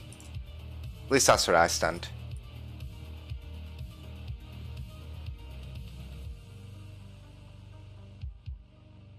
Manhunters are pretty much as good as Swadian Arabian Knights, and they use blunt weapons, which means slave a trader profit. Yep, you're absolutely right. But I can't get them on a consistent place. Not like I can go to the castle and just order for... Well, this is diplomacy, so...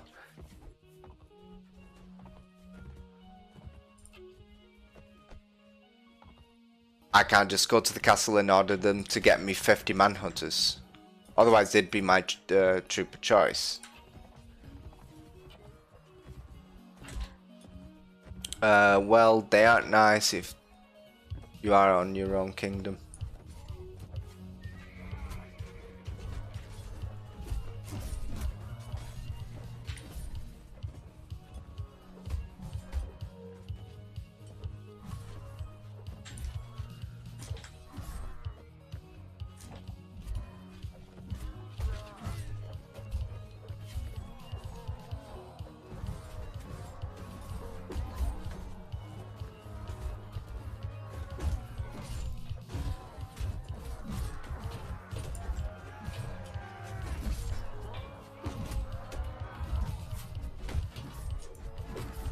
God damn it.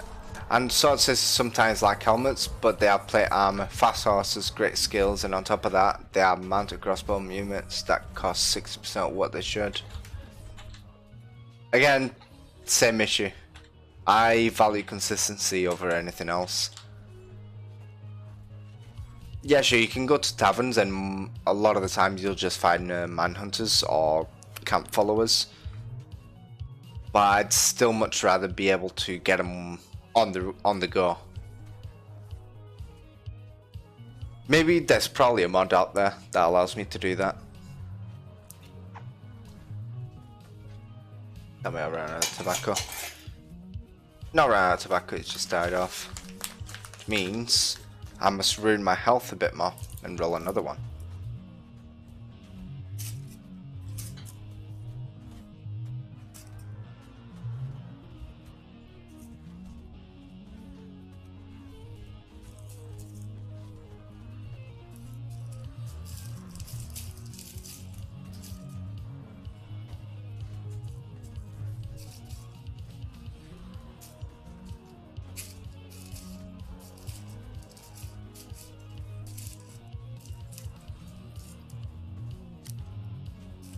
Well, I won't go out of my way to look for them, but if I see slow bandits with a few of them in town, I'll gladly trade my other units for them after the battle. Oh, okay. So you won't make a full army out of them? Basically, you'll implement them into your army whenever you see the opportunity.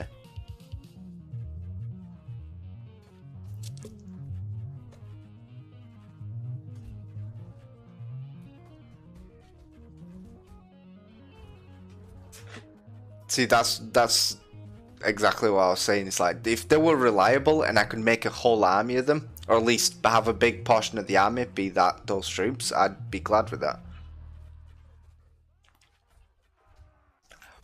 Speaking of which, I think I've actually got like 100 slaver chiefs in Praven. but I only use them for peaceful times.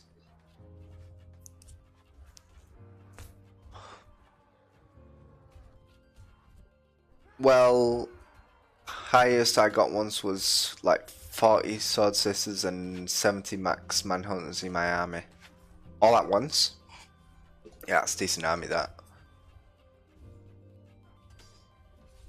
So it's the chief, slaver chiefs, I think it's the maxed out manhunters all at once, yeah. I think I've got about 100 in Praven stocked up. Just so if we ever go to peace and I got nothing to do, that's what I go around and do.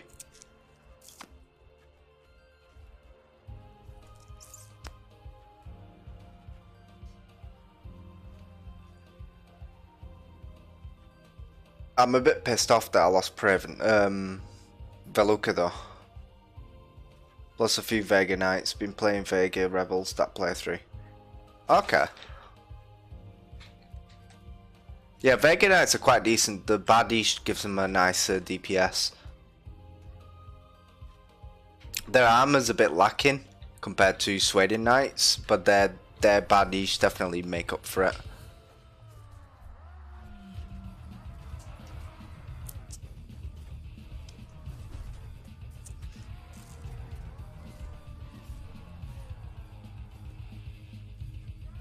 Although I don't play Nathan anymore.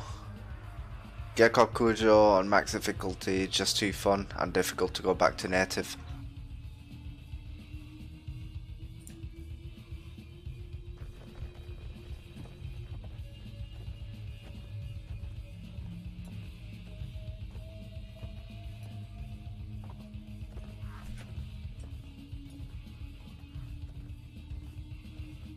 I've never tried Gecko Kujo actually. I was thinking then, no, I haven't tried it. I'd actually never heard of it until you came to the stream the other day and mentioned it.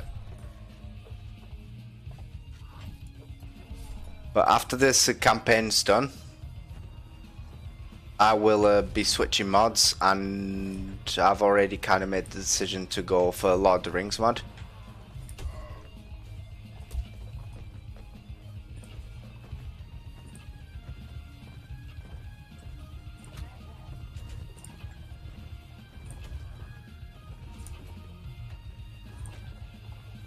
Well, the real Vega problem is that they all use two-handed weapons, which means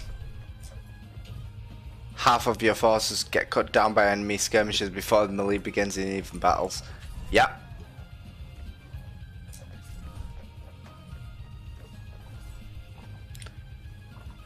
Especially if it's a Rodok crossbowman.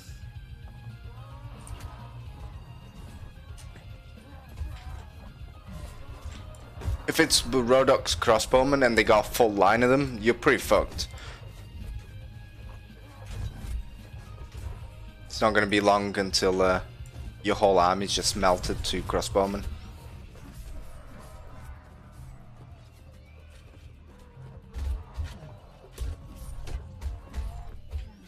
And they're also a bit more squishy than Sweden Knights, I tend to find. Whenever I field Swedians and Vegas, I tend to find that the Vegas die a lot more than the Swedians do. Yo, dude, give me that horse. Nope, okay.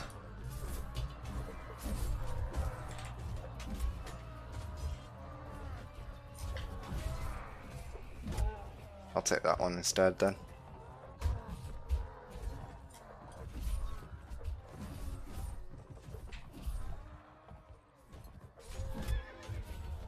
It'd be nice if we won this, but it's not looking good, is it?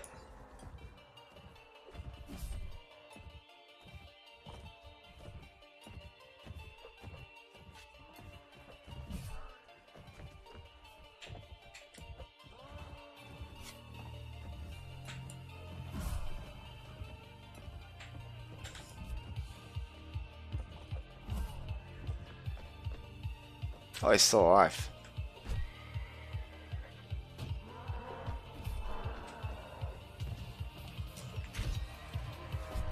And now I'm gonna die now.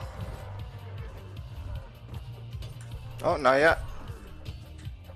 Can still take down a few more.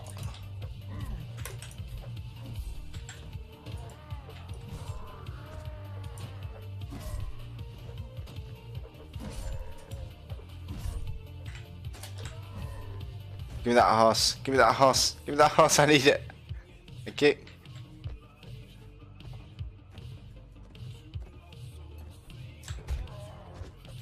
Oof. Whiffed that one.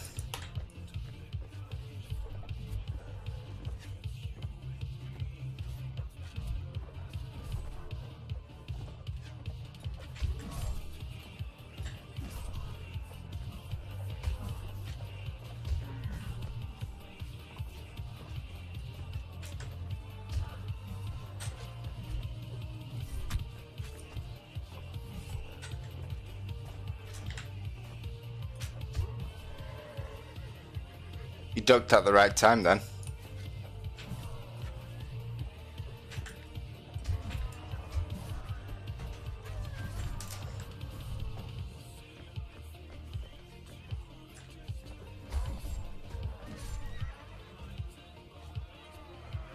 I'll read that in a minute. I just need to concentrate because I've got no health left.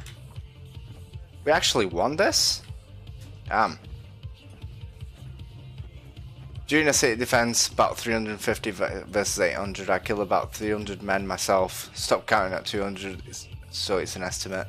Just picking up arrows over and over again. I set up the game to max difficulty and made sure battles have infinite reinforcements as long as there are reserves instead of resetting after 3 waves. The battle went on for over an hour. Man, I was tired about 1. I mean, yeah, I don't know what it's like, how it's balanced in Gekkokujo. But over here, 300 versus 800 is usually pretty easy, depending on your troop composition.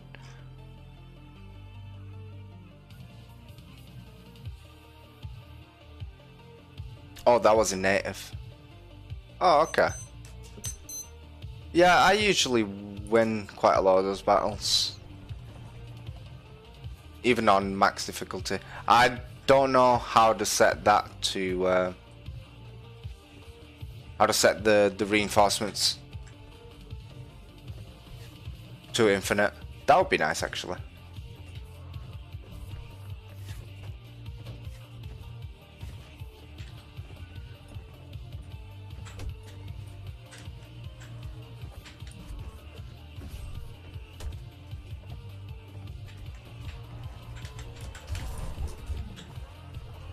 Oh boy, yeah, we're gonna lose this, I think.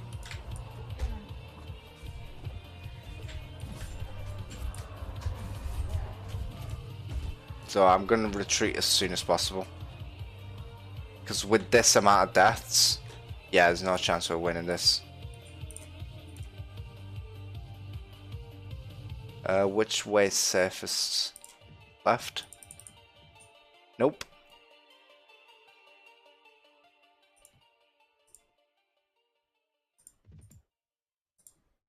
Oh god.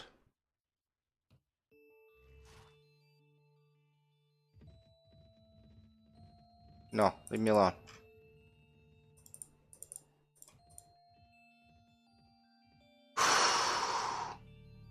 I got lucky, I got knowledge, got friends in the Swedes.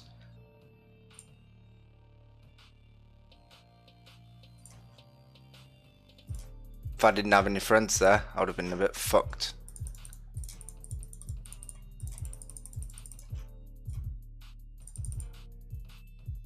No, I'll take that back. There we go. Take the cabbage back and wait for some time. Ooh.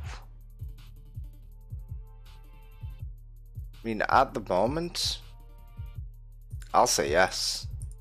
But I'm not fighting the Swedes anymore. I can't afford it.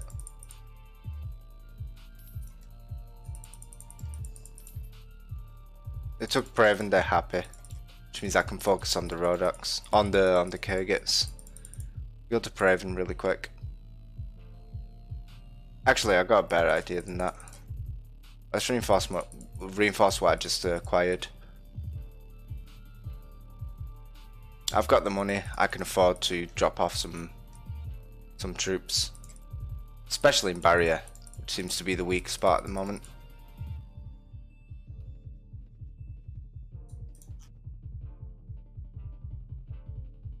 Hopefully I get there before it gets fully taken.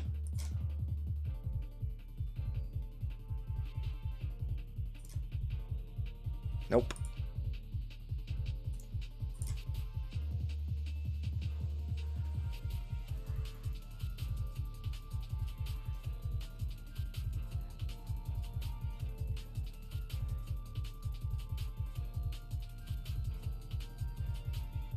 I need to count how many they have, and then how many I've got. It doesn't look too good for my side though. I'd much rather fight him on the open field, if possible. 500 against 130? Yeah, no chance. He joined. Okay, now we've got a chance.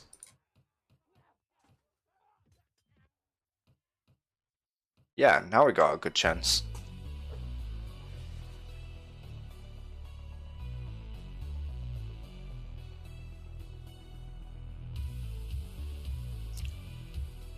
I'm a bit stuck as well. So I'll just push through with the infantry and the cav, and we're just going to hold the line.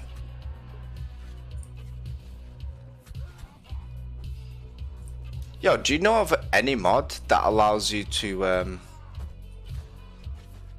refill your arrows on the defender side? I'm assuming that someone would have made a mod with that. You know, so you'd never run out of arrows.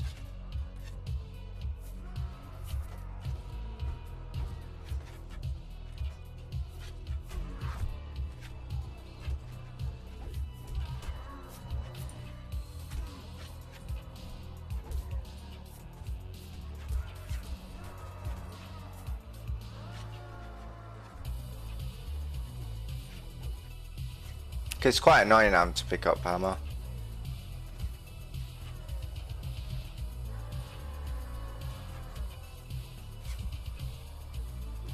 As for Gekkoku mod, before I go to sleep, it's 1 AM here. I love it because the map's huge.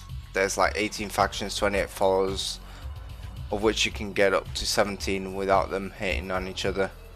A lot of new quests, and it's even harder because even the best armors, some muskets still one-shot you. Oh, fair enough, so you do have to be careful with what you're doing.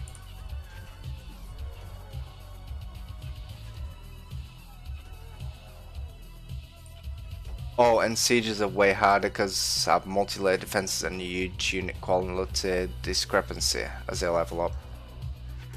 Bannerlords has infinite ammo refill, thank fuck for that. And getting a shield is nearly impossible. Okay, so it's different playstyle basically. So it's very different playstyle from Warband.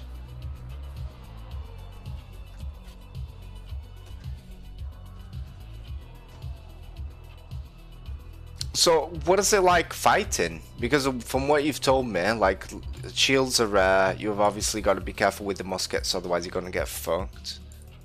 What is it like fighting? So do you fight in musket barrages, and then when you run out of ammo on the muskets you charge through?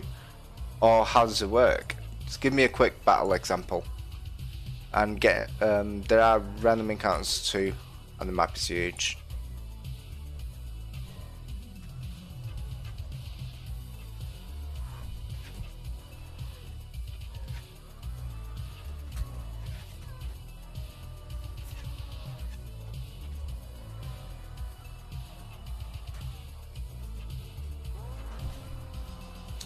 Come on, show.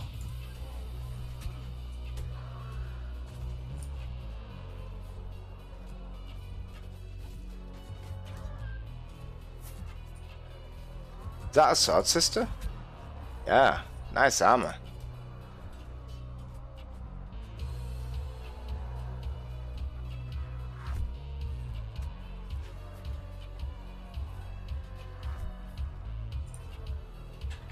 Damn it, no arrows. There we go.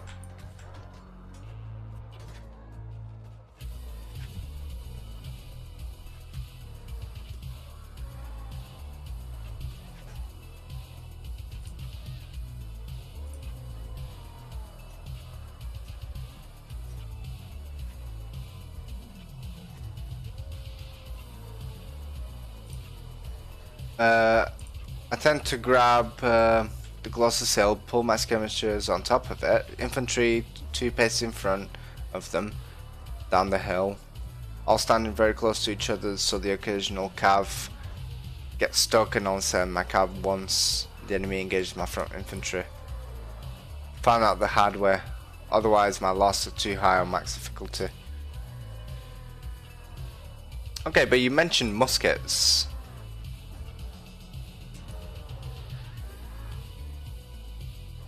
Okay, so they're basically archers. Alright, fair enough. But it feels like if you just make a line of muskets, you're gonna have a fun time. Because like I said, finding shields are hard. Does that mean that most of the infantry's got two-handed weapons? Because again, that's really weak towards muskets. But I'm assuming the cav will kind of make up for it.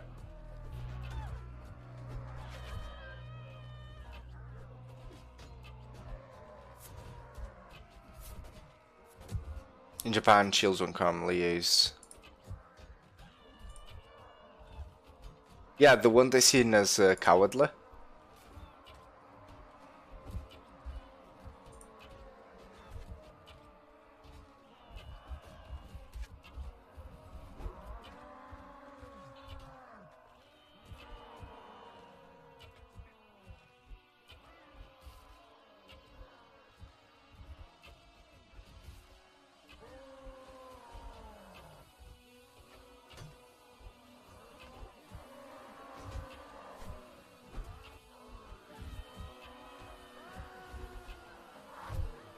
So I think I'd be the kind of guy that would just make an army of muskets.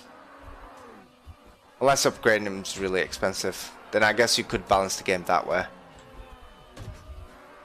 So yeah, spears, katanas, gundao, anything. Okay.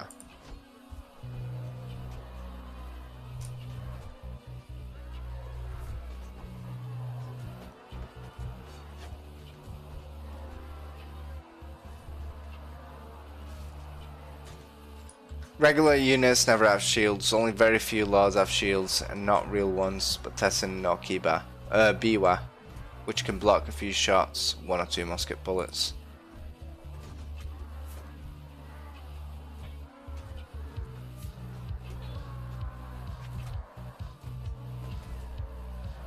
Okay, so most of the time you're just going to be fighting two-handed swords. I actually like that.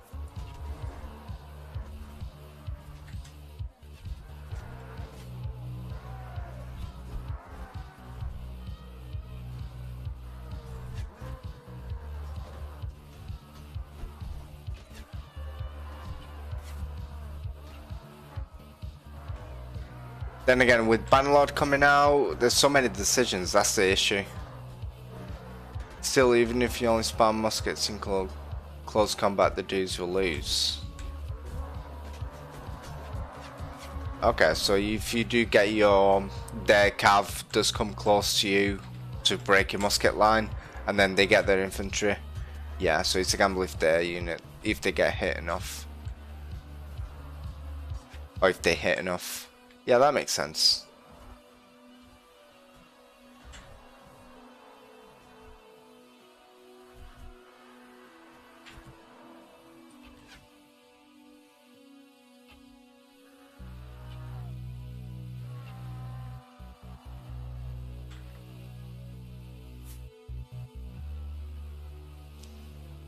Wakizashi, Ninjato, Katana, and Tachi are also one-handed. Nodashi, Tetsubo, Konsaibo, instead formal weapon names here are two-handed.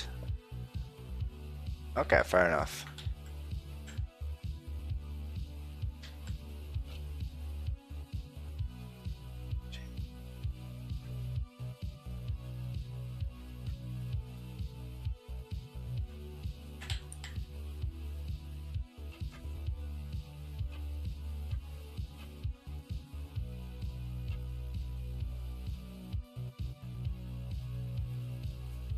In Gakokujo, you can really feel that infantry beats cav beat.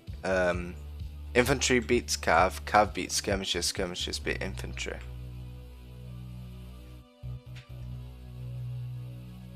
So the kind of rock paper scissors system.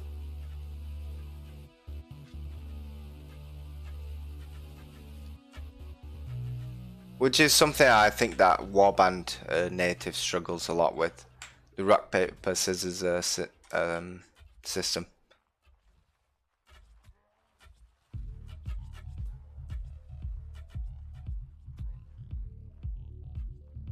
So you have to probably balance your army. Or you can go unbalanced. In my opinion, you can go unbalanced as long as you know how to do some good tactics. Sometimes it's worthless having cav if you're fighting in the mountains. So depending on what you're doing, you can specify your army to do exactly what you want it to, which is something I hate in Warband, to be honest. The fact that I can just spam Swedish Knights and win every time, it's a bit annoying. Because it gets boring. Or prep it specifically for what you tend to do, yeah, that's what I mean.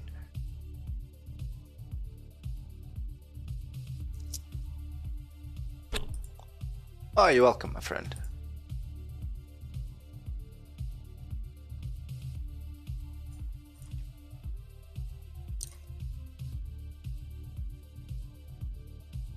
But here stands the question, do I have the time to learn all of that?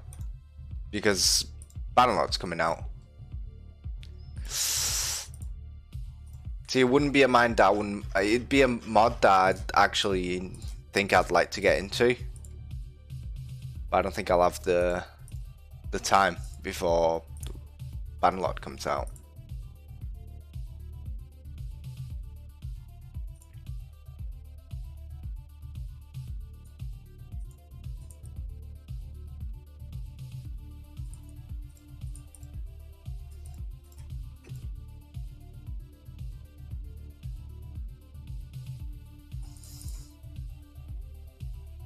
Don't really need to learn a thing. So would it be worth getting into that instead of Lord of the Rings mod? Because that's the counterweight to after finishing this.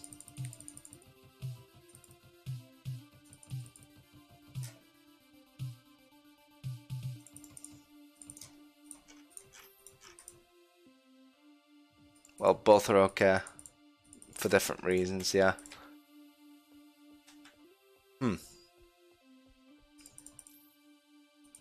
I could never get into Floris evolved. Also, there are a tiny chance to get a Beware Tessin, which act as a shield in shops or drops, but it's so tiny that in years of my current playthrough I found 0 of them.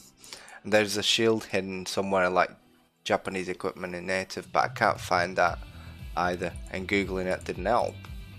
So how do you know it exists? Like urban legends kind of thing?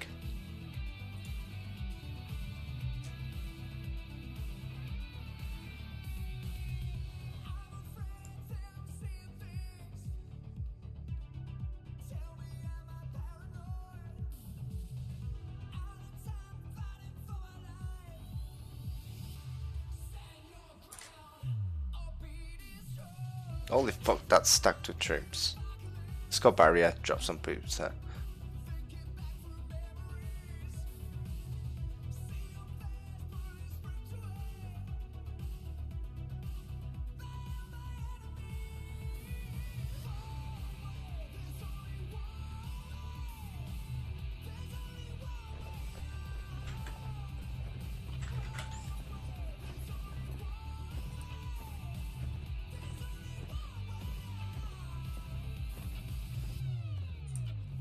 Oh, come on.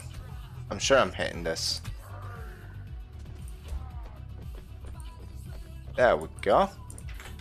No, no, no, no, no, no, no.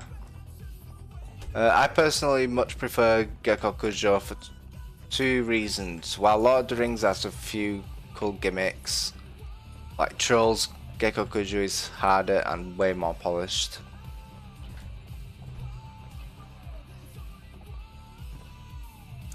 I know these exist because I landed a Tenzin on a different playthrough, and all of those are on the item list, which you can check in game thanks to submods like Daimyo Edition.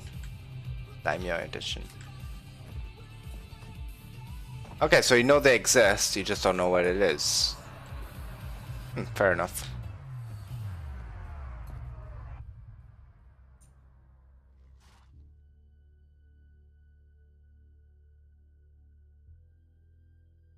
True, but it's not like you'll spend the whole time playing it. It's supposed to be a fast run.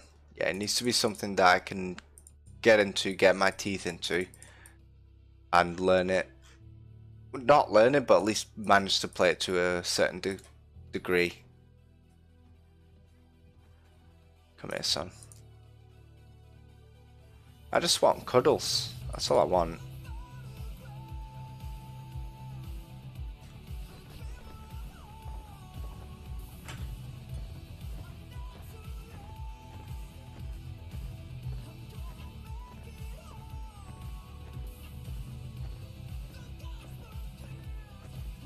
What do I have a lot of? Archers and Cav. Okay, let's play smart then.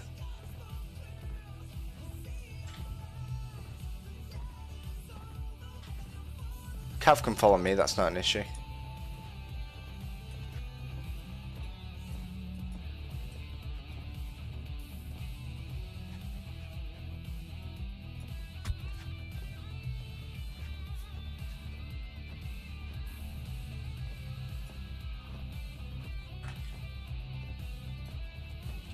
Okay, so the Cav's targeting the side, the infantry's about to pull through.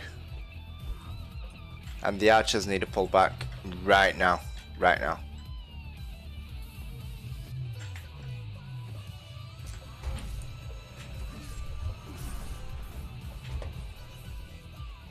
There we go. Everyone push in. It's happy meal. Happy meal time. Go and feed, my boys. Go and feed.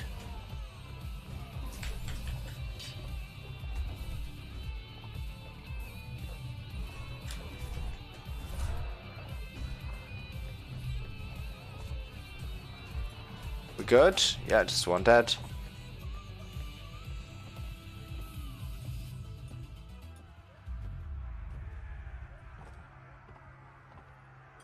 Can be learned, enjoy quickly, especially if like me, you're a gamer masochist that enjoys serious challenge, but a full playthrough takes fucking ages. Map is huge, so some elite units are superly strong and on max difficulty and need at least 3 or 5 times the manpower of defenders to take over a castle. Most of the time, Gecko is a slow mod, it takes time, even though it's nice, probably not so great for 1 week play. Maybe even less, depending on how this fucking playthrough goes. I was expected to nearly be done with it by now. But somehow the Swedes decide that they want to declare war as well, randomly.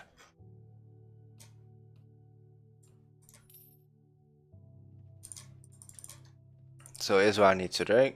Go to barrier, deposit all the troops here so it stops getting sieged. And then run like hell for the Swedes. There you go.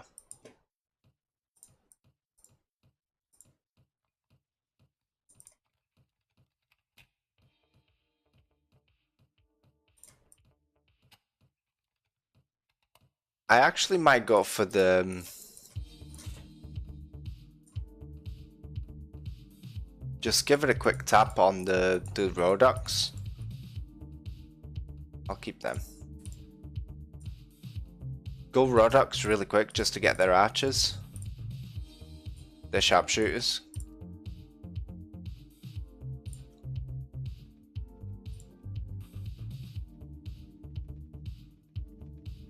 No, stop following me. I don't need you following me anymore.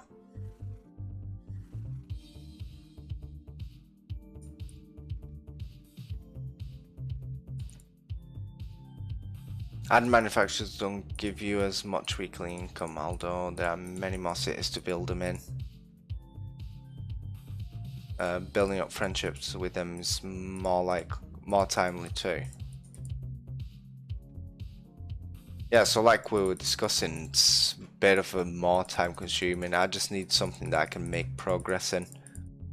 If time wasn't an issue, I'd definitely look into that before going into Lord of the Rings, because I've already played Lord of the Rings, so I know what it's like to play as Isengard and get fucked by Mordor. So yeah, it'd definitely be something I'd be looking into.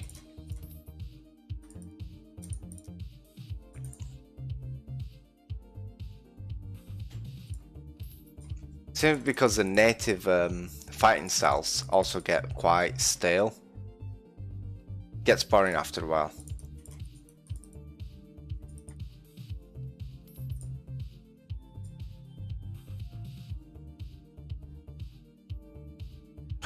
Guys,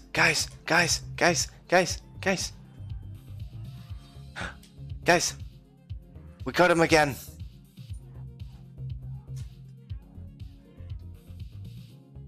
Do you see what I'm seeing?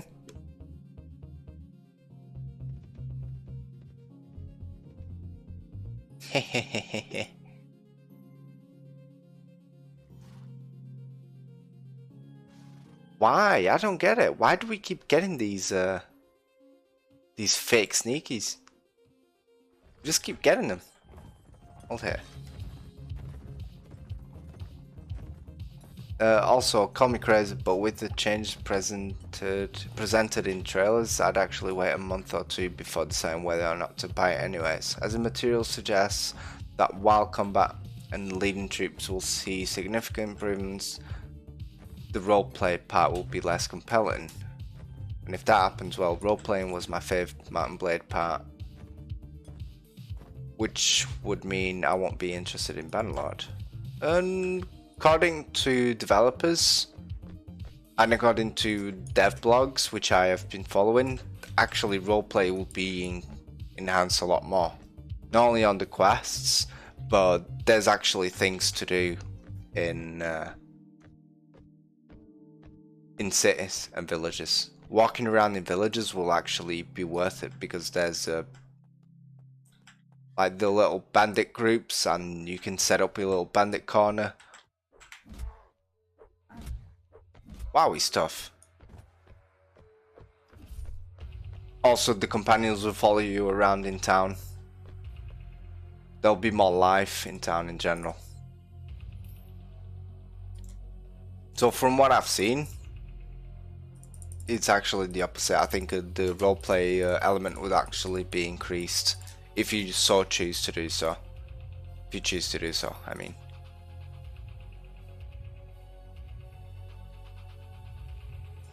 I will admit I checked the trails about a year ago, so things might have changed. Yeah, from what I've seen, they have not implemented, but yeah, but I want my castles back.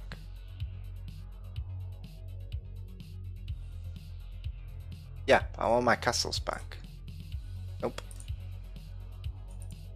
Okay, doesn't matter anyways.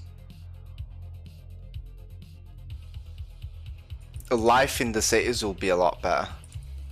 There'll be a reason to actually go into the city and walk around. There'll be NPCs on the city that you can locate based on either the HUD. I think you can check them via the HUD, or you can simply go around and find them. So from what I've seen, it looks a lot better when it comes to the role-playing element, which I never found any in Warband, sadly. I'm not a role-playing kind of guy anyways. Oh, that reminds me, there's more random villager citizen interactions in the Gecko Kujo as well. Okay.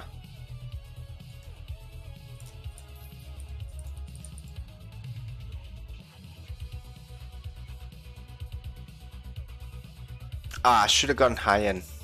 Hyan's got like 100 and odd, will give me like 100 and odd troops at a time. God damn it. I aren't sleepy anymore, are you? Yeah, what happened? I thought you were tired.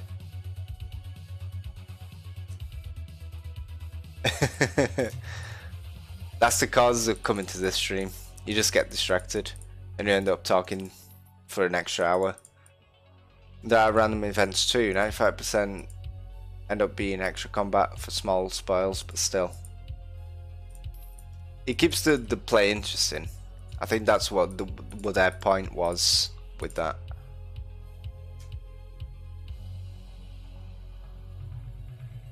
When an old man finds something to talk about, it'll never end. That is accurate. I tend to do that a lot. When you find something that you're passionate about, it's hard to stop you from talking about it.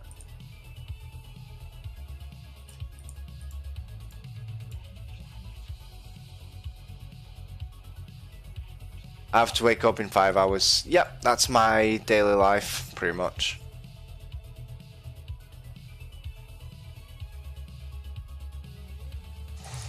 So, how about we test these guys before you go? Scratches his green beard. Let me just level up the troops. Come on. There we go. 29,000 in experience.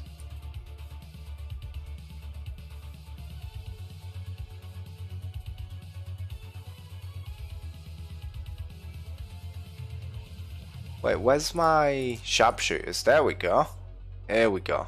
Okay, we're on to something now. Like that. And we'll try out these troops, see how good they actually are on the field. Normally I need to stand up at 6, but we get more free time since Corona shit. Oh, I don't get any free time. We're on, UK's in lockdown, but they say all essential duties must still be carried on. Which means we still have to go work.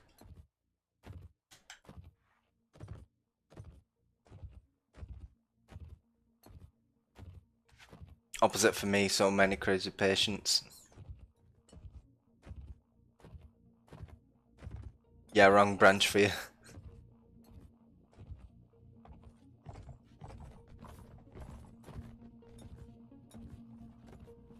Come on. Do your job. Make them pay.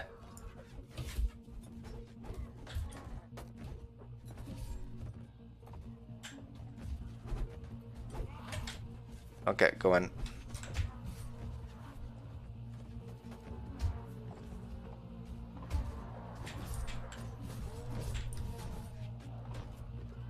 No! Trin crossbowman is dead.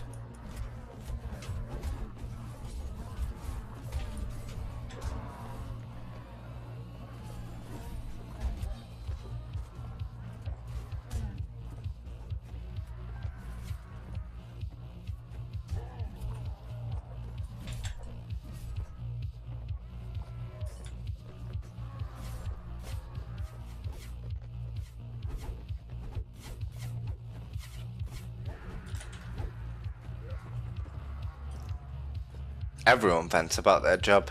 I do it all the time.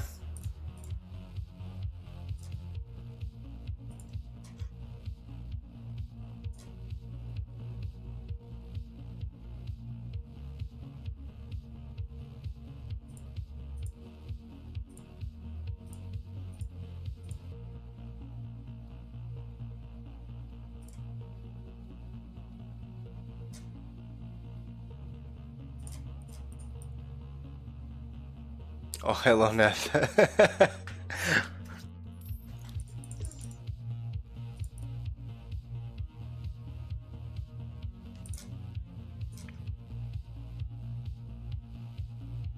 Yeah, what's your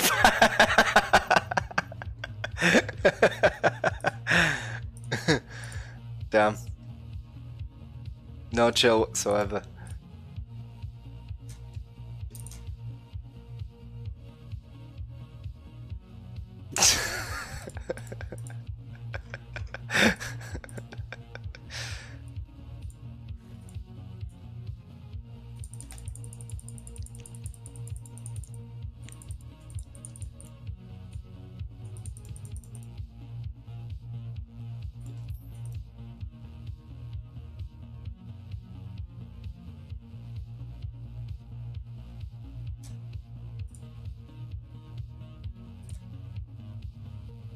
Right, let's see if I can take this fucking castle. Well, I need to recruit some people first, but then after that, let's see if I can take a city or something. Just to keep them on their feet.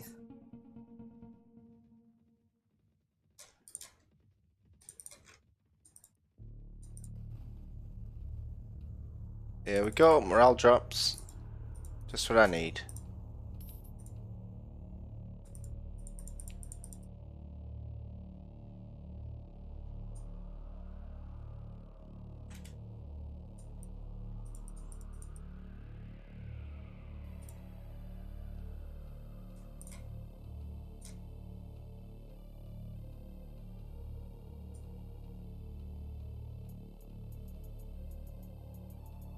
Morale's low. I keep losing troops every time. Come on, keep up. Keep up.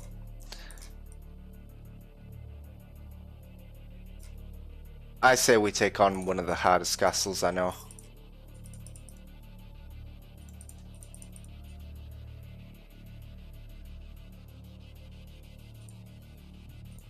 Wait, let me get my shit ready then.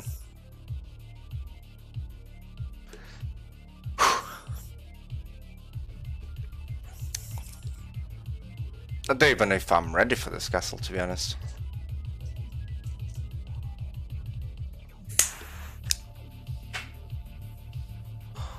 God damn it, stop leaving.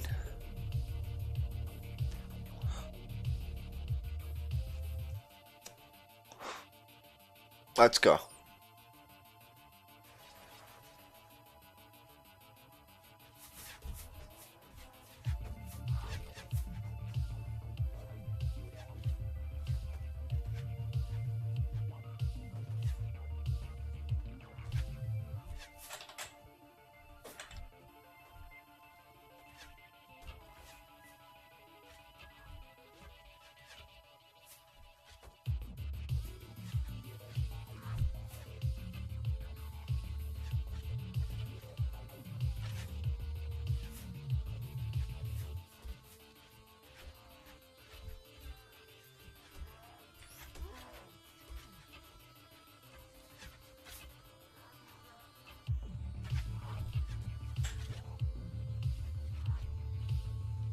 Hopefully my archers will do something for me. My ranged units, I mean.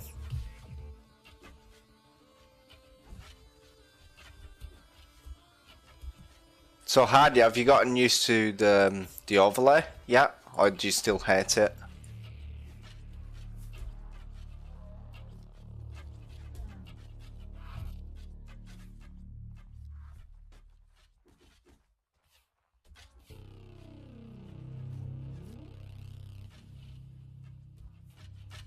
He hates the overlay. What do you think, Dragon?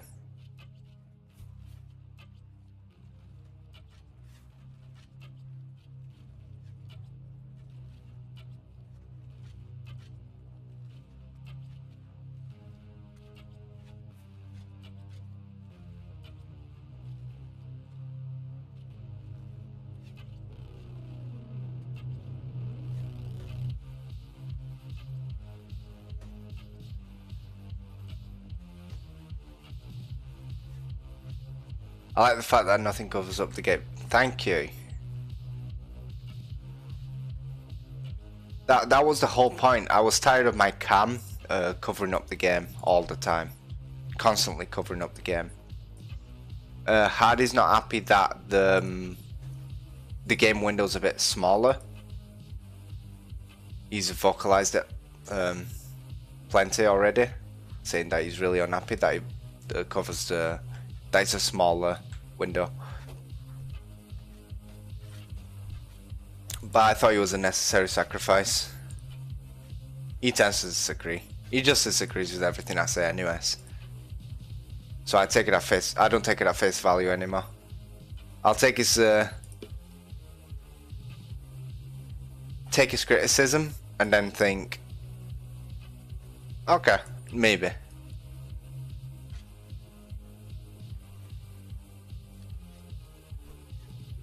I'll take smaller game capture. over covering up the game any day. Okay, I appreciate it. See, Hardy, why can't you be nice like that? Instead of just saying you hate everything I do. Do you follow?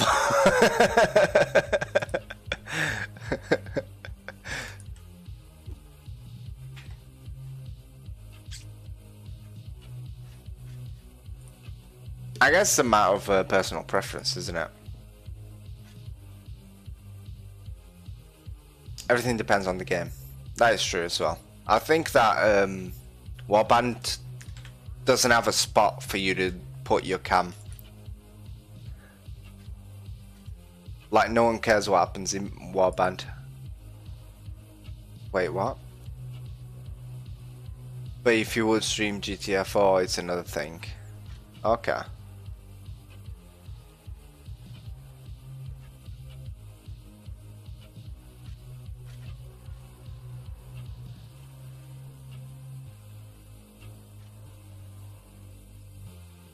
I've legit run out of arrows. Okay. That's okay. But like I said, it's like, for me to display all the information that happens on the screen, which I do care about. I think most people care about the information being displayed on the screen. Then every time I'd press backspace, I'd have to get rid of my cam, just so you can see how many casualties were happening. And that was really annoying because every now and then I'd click, like if I click backspace and then escape, you couldn't actually see the cam would just disappear. And I wouldn't notice that until Hardy would come on stream and just type 3 simple letters, cam.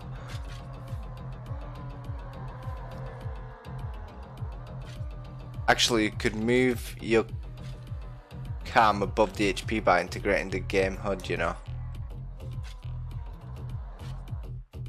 But then you're covering whatever's happening on this side. Especially if you're taking in troops and getting rid of them. I guess I had that same issue anyways. But I feel like he covered area of battle. So if I'm shooting, you can't see what's on here. Just anything that would cover the game, I don't think it's good enough. It's either uncovered or I'm not happy.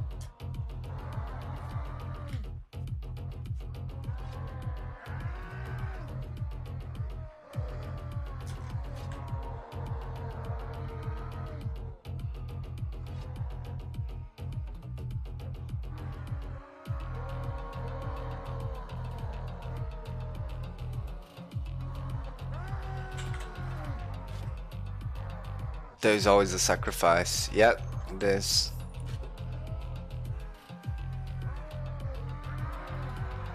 Also, is the chat fine on the main window? Or is it too small? You know, on the display when it's on full screen or whatever. Is it fine or is it too small? Like now there's too much empty space. Not enough viewers. That's what I'm blaming it on. And actually this space here, actually a bit on the right, just like underneath here, goes any notifications that I get. Like if someone follows, that's what I get the notification. If someone raids, that's where the notification goes. And then underneath that, that's where the chat's going. Sadly, there's not enough people chatting for it to climb up that high.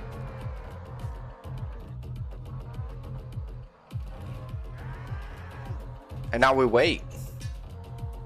Awesome. Because I ain't getting in there. Suicide, man.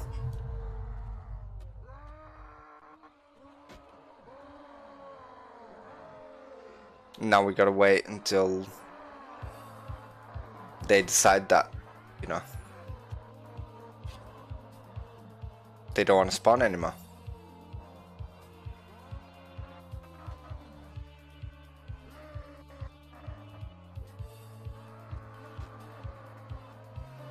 Oh, come on.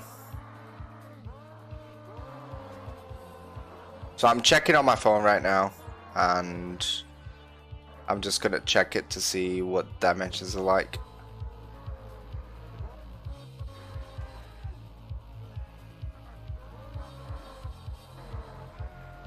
Yeah, it looks fine, to be honest. I think it would be better if chat messages sticked instead of disappearing after 20 seconds, but that's my personal preference. Wait, I think I can fix that actually. Can I not? Oh boy, come here. No, no, move down. That's it. I'm pretty sure I can change that. Always show messages. Done.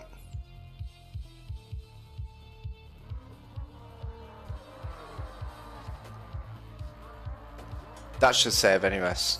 That's the hope.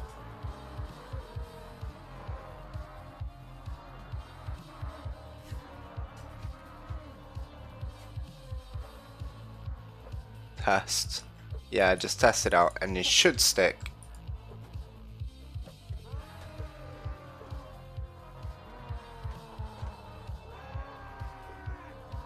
Yeah, it's stuck.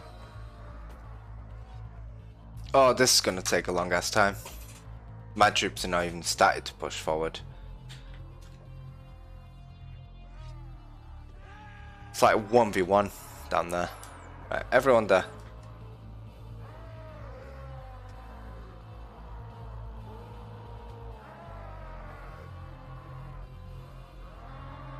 Yeah, keep moving.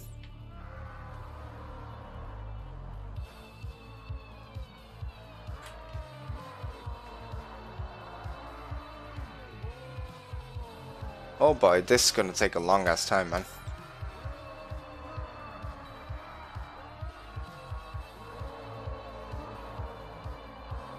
Come on, move. Move.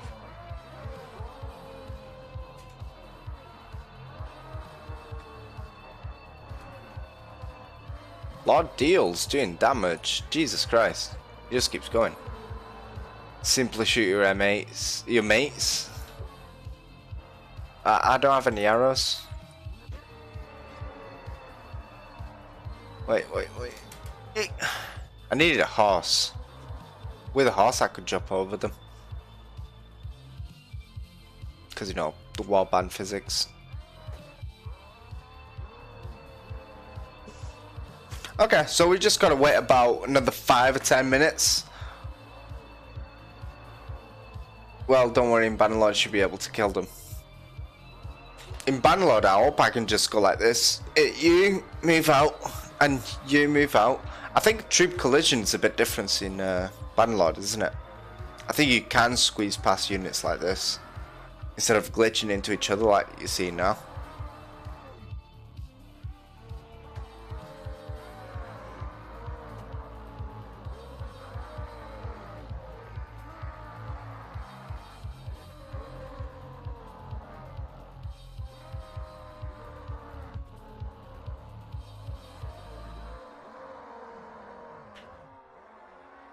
Jesus Christ.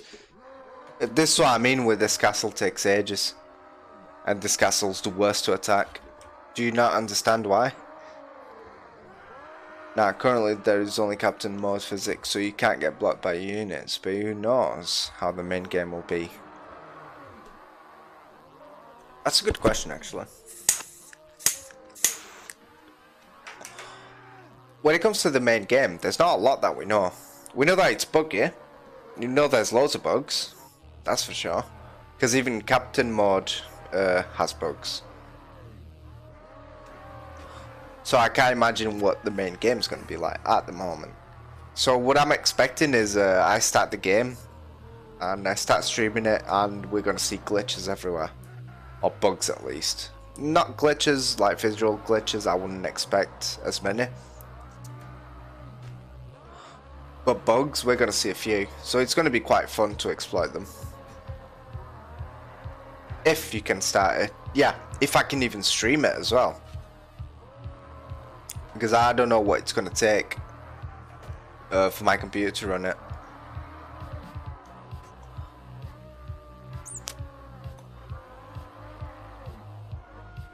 Because I think my CPUs are bottlenecking my whole system when it comes to Banlord.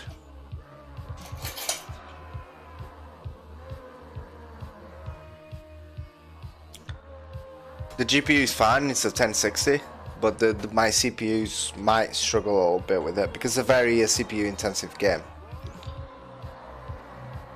And while I do understand that my GPU is going to be doing most of the graphic processing, most of the streaming processing, I still want it to look decent, basically.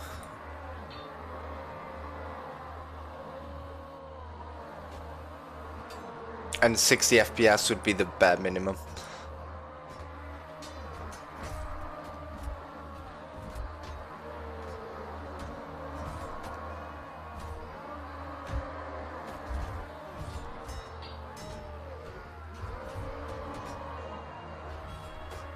But sure, multi-stream won't be a thing. Probably not, actually. Maybe it will be. It depends how well the stream handles. If I can keep, because the only thing that will affect is the CPU, but the CPU I'm currently only streaming to one place, and then that place then broadcasts to the other platforms. So my multi-streaming is actually not. I could be streaming to Twitch and streaming to Mob Crush, which is what I'm using, and it takes exactly the same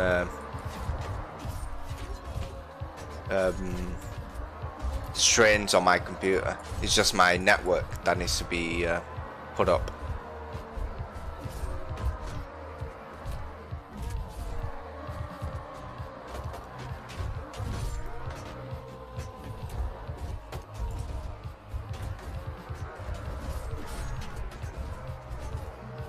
Uh-oh. I know how this ends. Oh, I'm fine.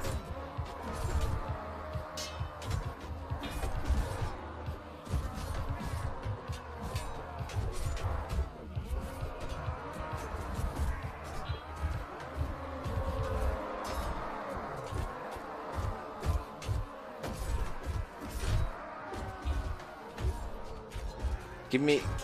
Oh, that was a great axe there. Nope, can't take it anymore. Pickaxe? Pickaxe would be good. Piercing damage on these guys. Sword's bad. Saranid sword? No thanks. Fighting pick? Yeah, damn right. Come on, let me in. Let me in.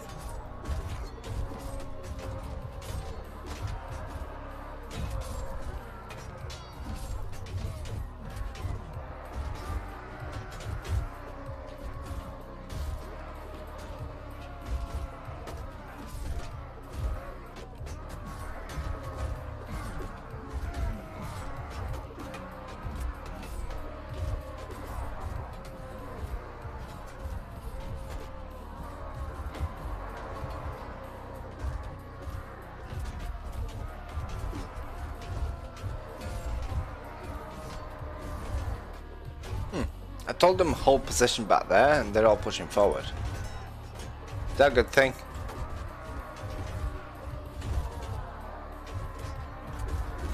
I mean, they're getting some kills.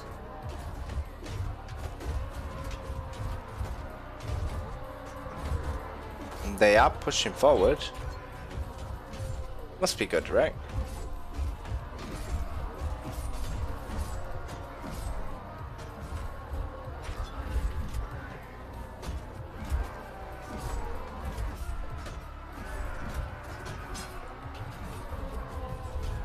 There we go, this is how you do it.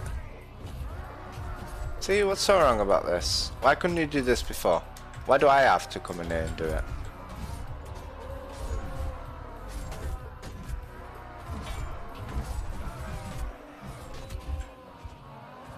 Come on, keep moving.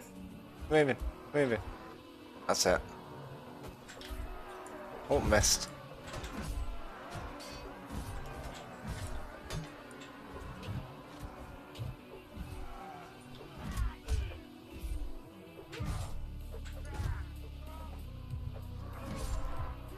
There we go. Took a long ass time, but we got there in the end.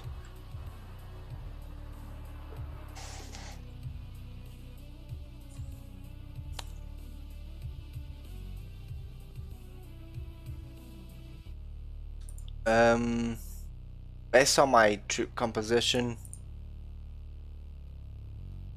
I'll take anything that's heavy. I'll take everything, to be honest. I don't give a shit. There we go.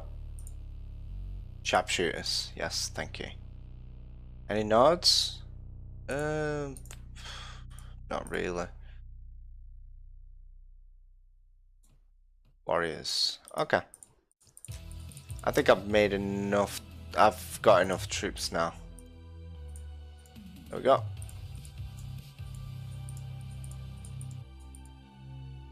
My morale's still very low though.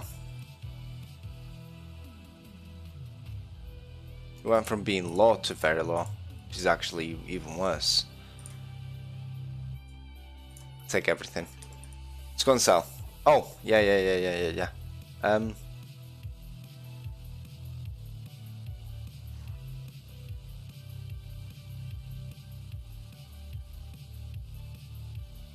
There you go.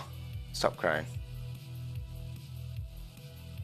Now, Biester is really pissed off. There's a lot of pissed off people right now.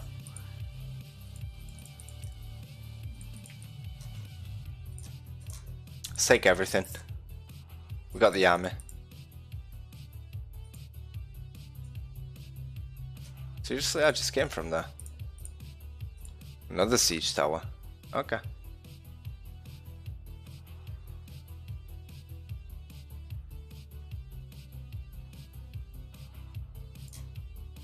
Let's abandon siege. I really don't want to lose this castle, that's all.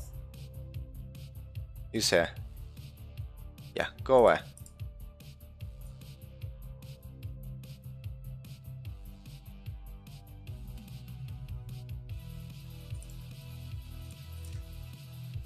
Just deal with him so he doesn't bother. How do I increase the morale of, well, how happy they are with me? Because this seems like a major issue that I should probably take care of.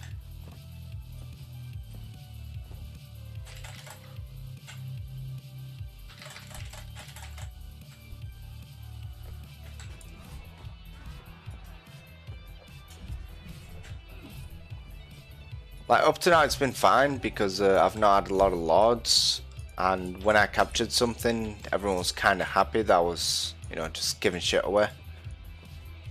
But now with this that many lords, every time I give something away, about 20 of them just complain that they're not happy with the decision.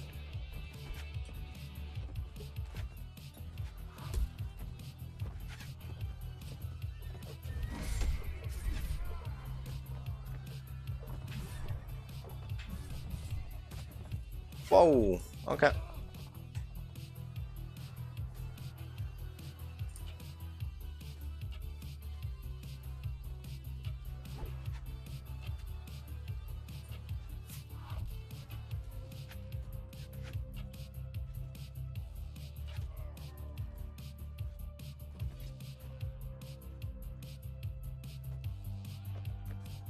No, Skull, you cannot take the horse. Mind that. Can I please hit you? There we go. How many did I lose? Just 4 wounded? That's great. That's great news. Yeah, I'm not gonna go for the siege tower actually. I think that's a bit of a waste of time.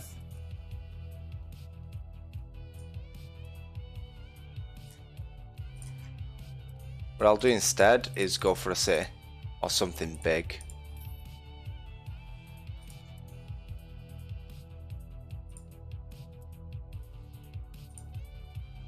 And lose half my troops on the way there.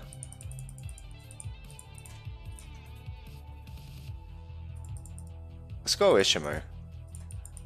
I'm pretty sure I can take this, right? Yeah, easy peasy.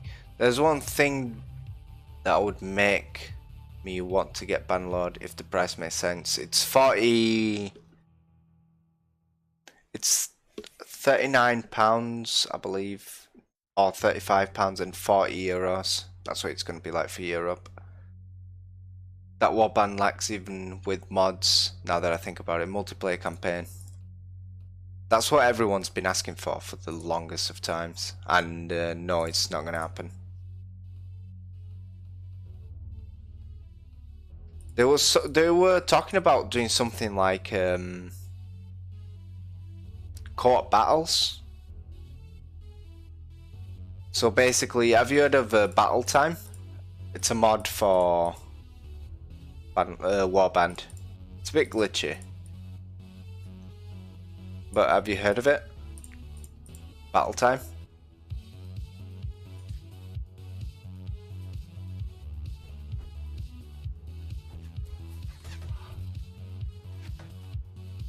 Just battles are not enough. Yeah, I don't think no, they've definitely not done multiplayer campaigns. I know that for sure. It's something that everyone's been asking for, and they said they wouldn't do it.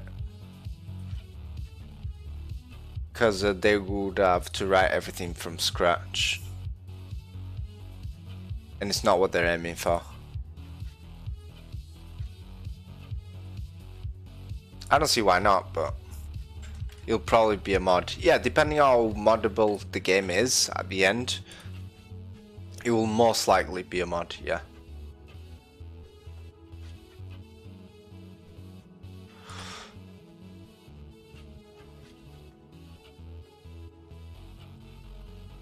I mean, even if it was just battle time, I wouldn't mind just having a battle time on a Bannerlord. Honestly, would not mind whatsoever. But at least battle time's a thing that can surely happen. Yeah, which I'm actually happy if it does happen. I think they were mentioning at first that they were going to do something along the lines of battle time. I don't know if they're going to fall through with it or if it's just rumors. But regardless, as soon as they put battle time in, I'm definitely playing the game with someone.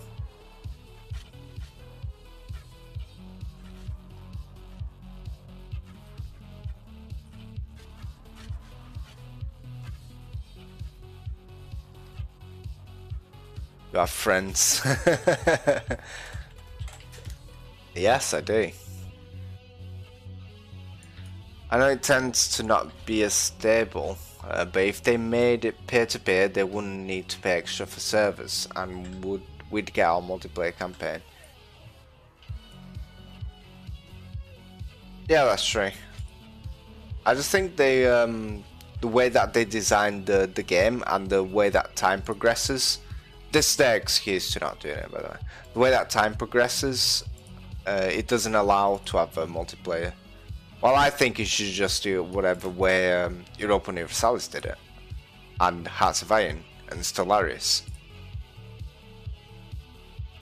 I mean, yeah, sure, just have time go at a gradual pace, where it doesn't stop if you're in a city, basically.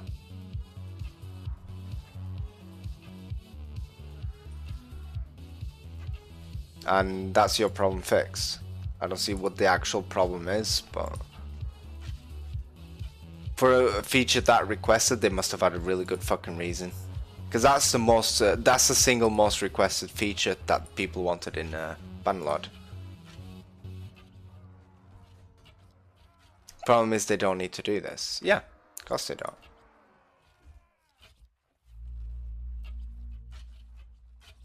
Because they know people will still buy the game. And it's just more work for them.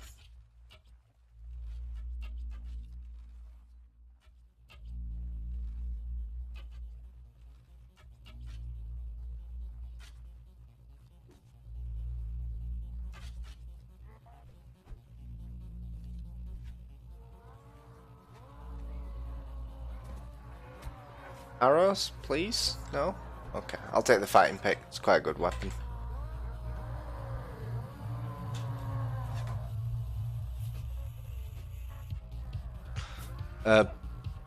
People will play with or without, but with it, many a man will get addicted. Oh yeah, definitely, 100%. They can literally publish Warband with a new engine, and they will get the money. Yeah. Well, if all they change is the engine, it will be the last thing they ever sell. I mean, it works for Call of Duty, right? Actually, Call of Duty doesn't even change the engine. They just change the skins.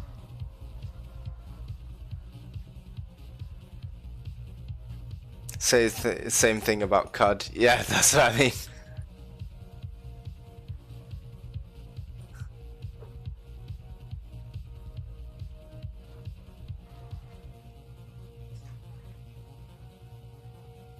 Even people like Summit 1G are playing Call of Duty right now. But Warband's for intellectual elites. Dude, Hardy plays Warband.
But then again, I mean, Call of Duty is just a game that comes out every year, but it's not about having the Call of Duty is done in a really smart way. The reason people buy Call of Duty is because of peer pressure.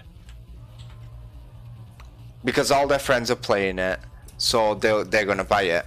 Or if a new one's coming out and they have friends that play with them, they will most likely buy the game because they expect their friends to buy it. And that's the kind of friends that play the new Call of Duty every year. They play as a small team.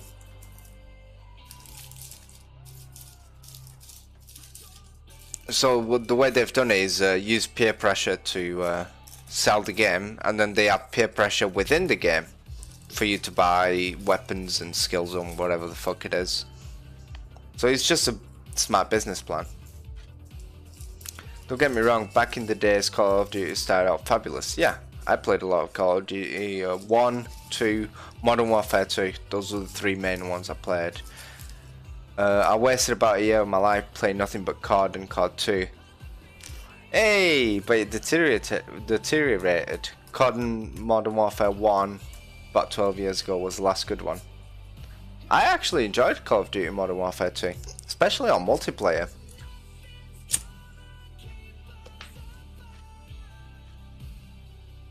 You know, yeah, the old one, not the new Modern Warfare. Yes, that is completely true. Like Ubisoft. Yeah. Activision Blizzard Activision.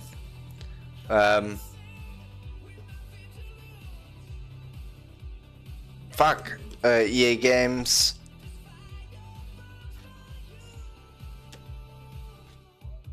Yeah, as soon as they get involved with stocks or they get involved with investors, that's when it goes to shit. And it's not usually the developer side of the business that gets into that kind of shit. It's usually the publishers. Yeah, you're right.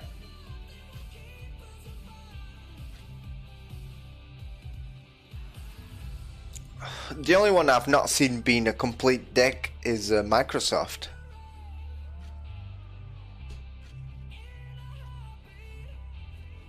Where the games that they're releasing nowadays,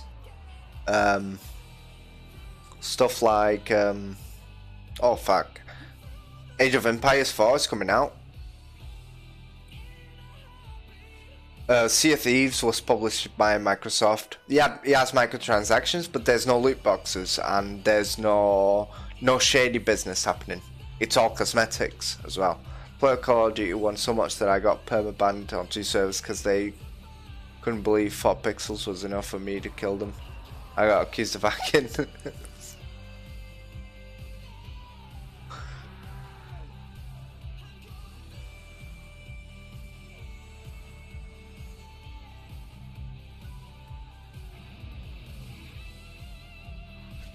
Yeah, I used to play a lot of Call of Duty 2, the original Call of Duty 2.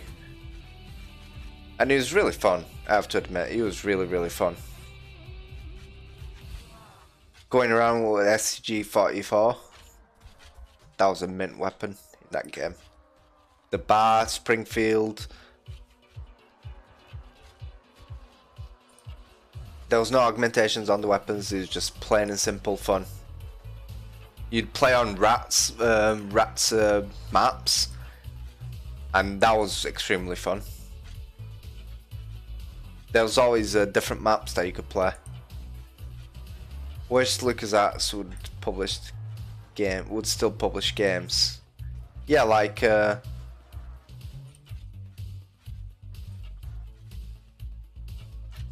Star Wars Empire at War. That was a mint game, man.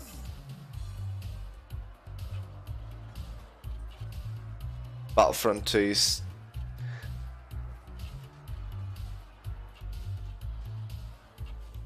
I still wait for your successor. Wait, Battlefront 2? Battlefront 2 came out and it was complete shit. But not from LucasArts, that's the issue, I guess.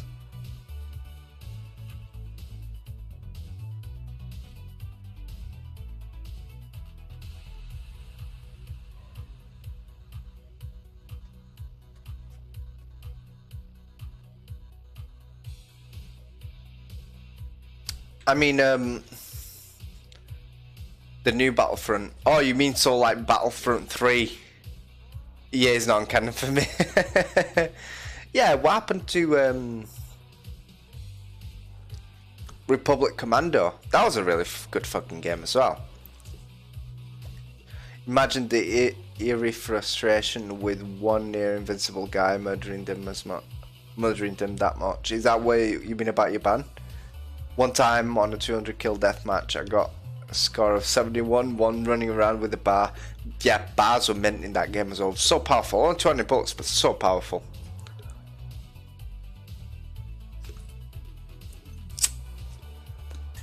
But yeah, I was waiting for the successor of Republic Commando, because that was a mint game. That was fucking awesome, man. Small campaign. The Bren was a picky one for me. I didn't like the style of it. It's not that he wasn't powerful, I just didn't like his style. Well, I almost got banned almost for honest streams because they didn't like me destroying them and then hosting them.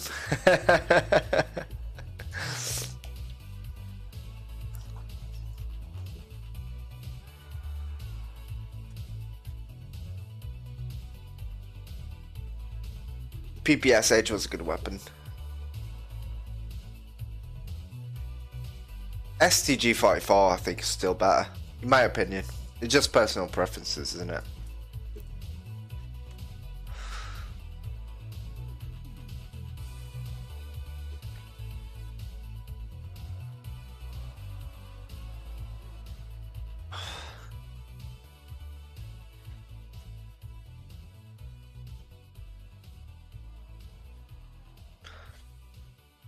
Then when Modern Warfare 2 came out, I never bought it, but then I waited for the game to pretty much die, and there was still an active community of really hardcore gamers, and I started playing Search and Destroy on it.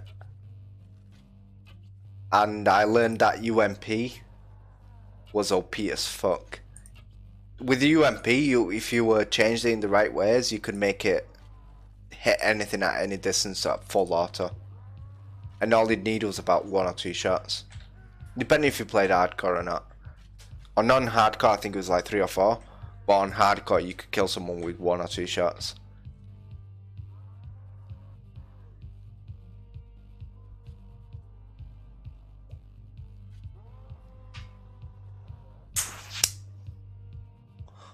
There was one server that nearly exclusively playing Depot map. Depot? Was that the one in the snow?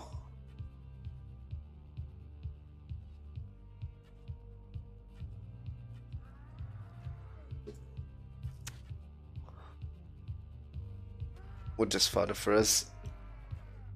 Yeah, once you find your rival, I think that's the best way to improve at a game. If you're playing competitively, you find a good rival, and you kind of just feed off each other.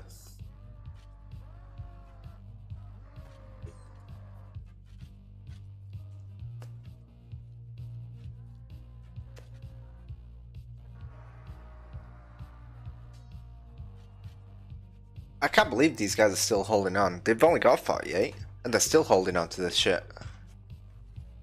Just let it fall. Just accept it for what it is.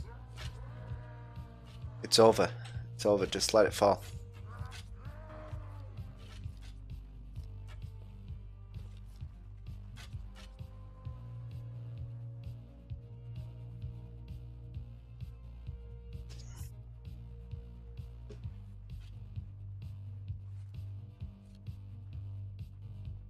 Right, everyone pull back. Everyone pull back. Everyone pull back. Not just you, everyone.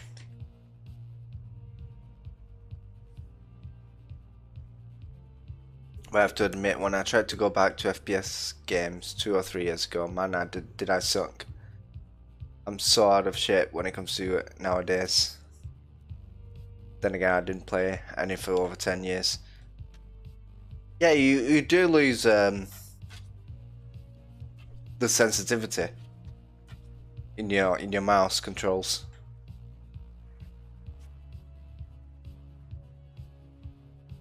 Oh yeah, Insurgency is really fun. I usually play it with my cousin. Well, I used to play with my cousin. A game that's really, really fun when you got a nice group of friends, 2 or 3 friends. You play a SWAT 4. And that is a mint fucking game, man. Because you get killed in like 1 or 2 hits. You gotta plan everything out really carefully. Which I was hoping GTA 4 to be more like that than anything. You can still be good if you are 50, you just need to take the time and effort. Yeah. I don't have the time anymore.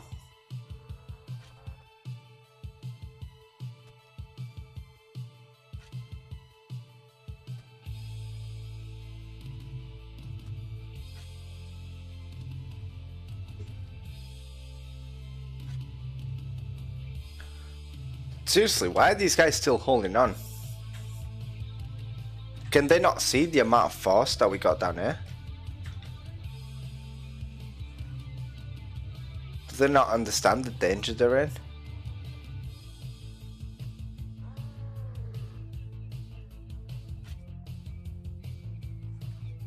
Is this Ishamo that I'm taking? I don't think it is. Or is it? It could be. But I guess if something catches you, you'll use your free time more for it. Yeah, I mean, it's like the same excuse when people say, why don't you go to the gym? And people say, I don't have the time. You do. You just don't want to make the time.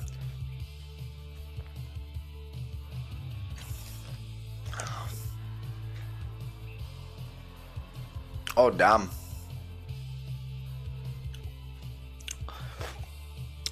Yeah, I was gonna say, why not invest in a desktop?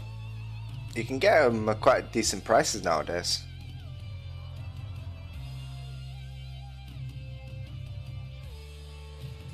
You lose portability, sure, but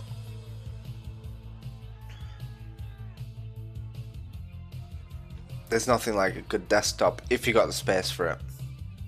That is the main issue with a desktop, is that you need to have a separate desk just to be able to hold your gear. Yeah, so like I was saying, you lose your abilities to take it anywhere.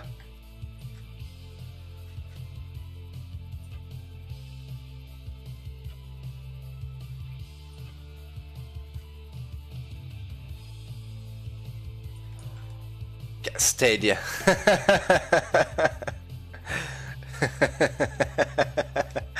Is that still a meme? Stadia?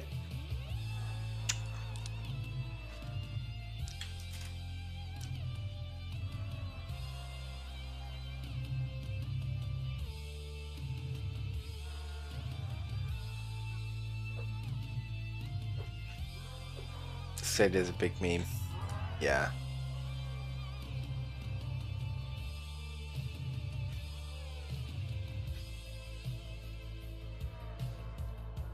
Sharpshooters for life, man. Go, men, push the walls.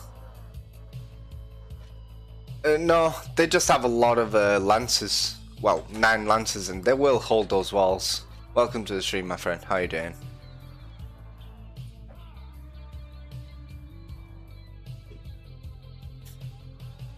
I don't get it. When I'm defending with Kurgit lances, they don't do half the fucking damage. 7 guys are holding on the wall of enemies. I just don't get it.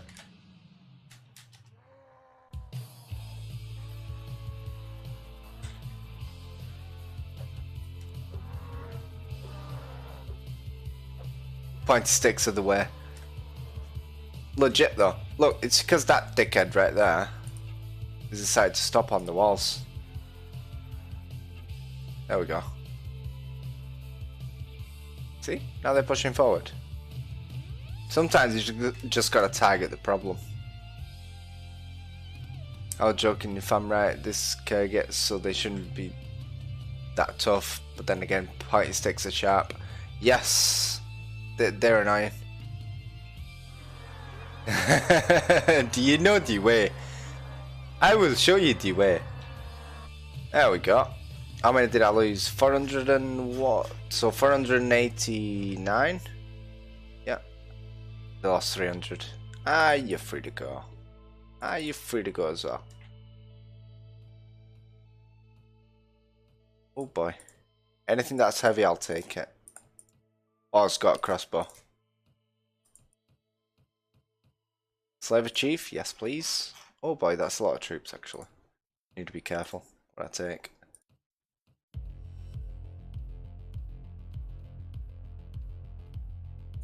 Man at arms, please. Oof, I just took some Nod archers.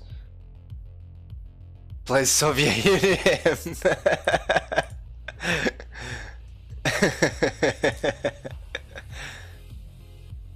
Anything that's a crossbowman. Master archers as well. I mean, can't really complain.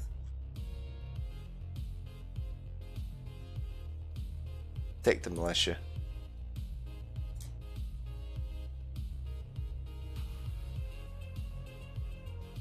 Vote ban.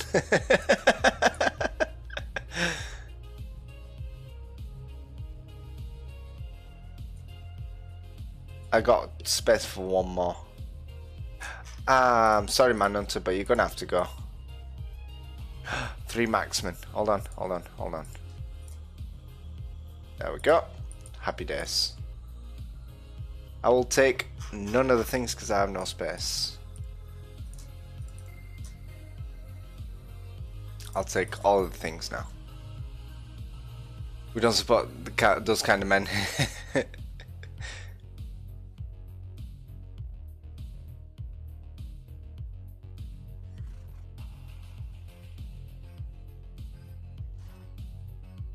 Damn.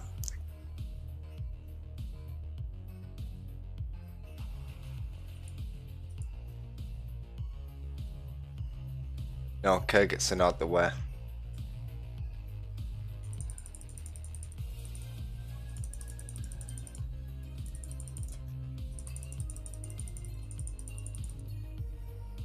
Oh boy, they don't have enough money. Give me that. Yeah, you got enough money now.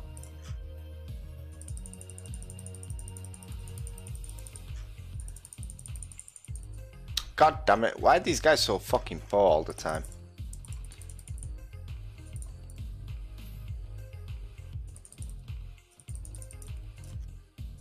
Oh no, give me the bread, give me the bread.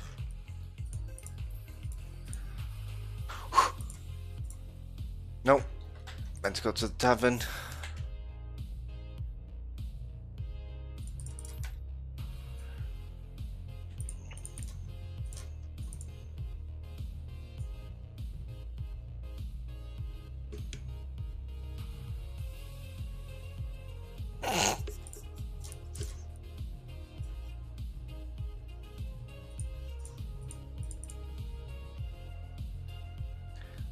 Right, I want to give like Ishimo and its attached villages to someone, but I don't want to give it all to one person.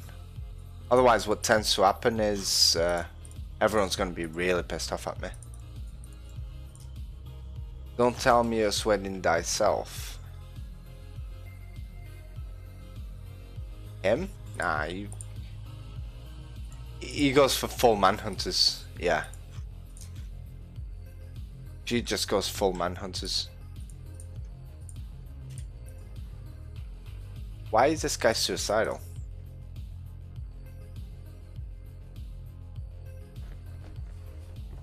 Just because I'm around, he goes full suicidal.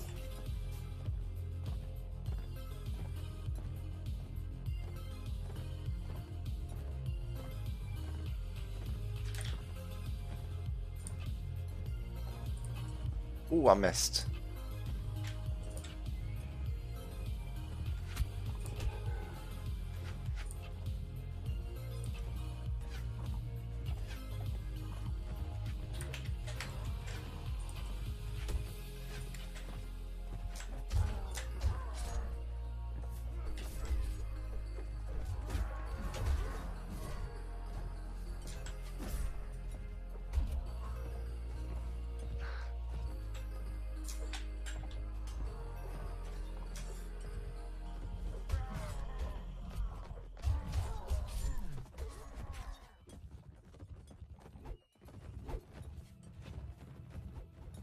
Kergets would be awesome if the AI wasn't retarded.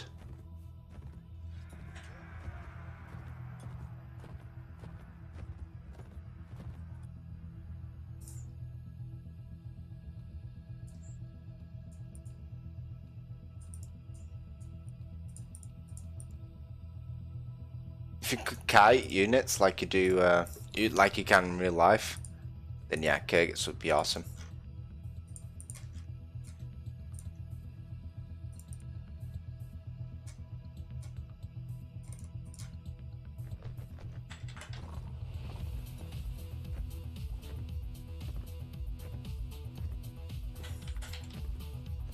Bit of tactics while we can.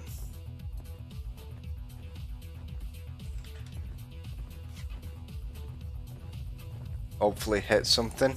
There we go.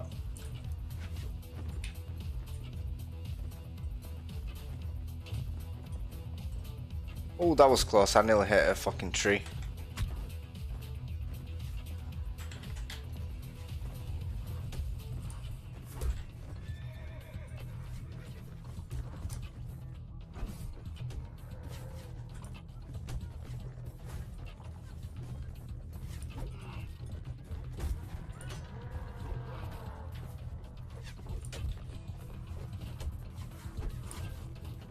Oh god damn it. Okay, I'm out. Right, you're hurting me.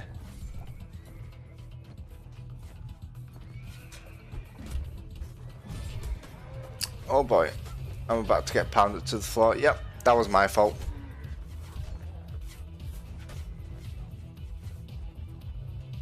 Chill to deal with these guys though, right?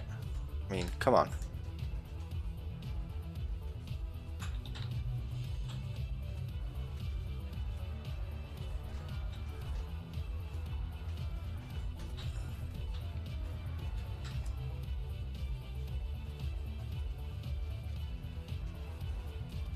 There we go. That's what I was hoping for. Clear massacre.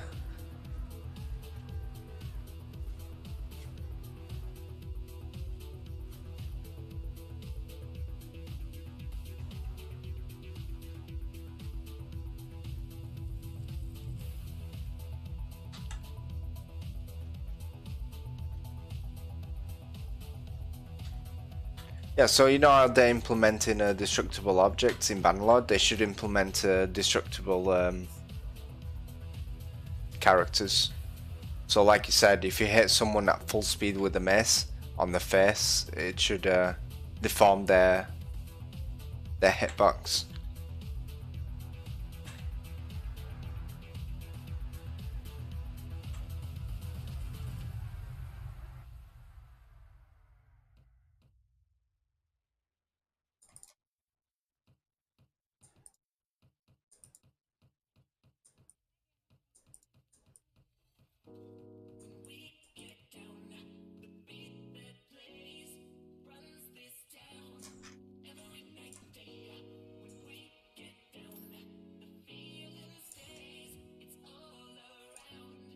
sell these prisoners, and I think I'm done for today. Because I'm tired as fuck now. Been up since 6:30 in the morning, and it's now 1:30. And I gotta get up again 6:30. So I'm gonna deposit all of my bad boys here and leave it here for today.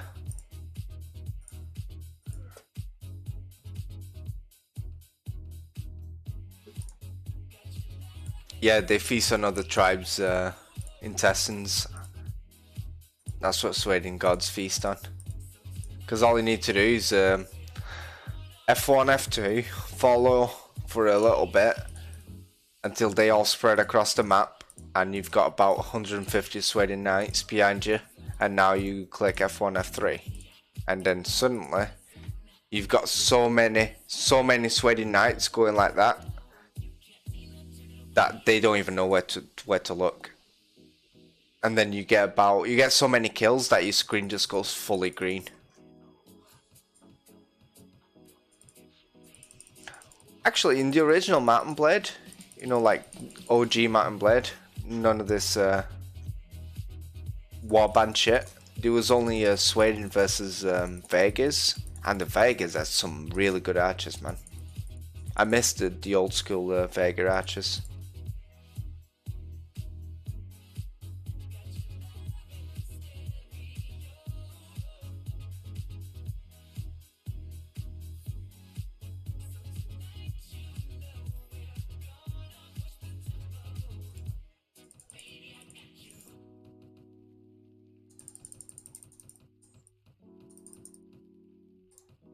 No, give me the bread.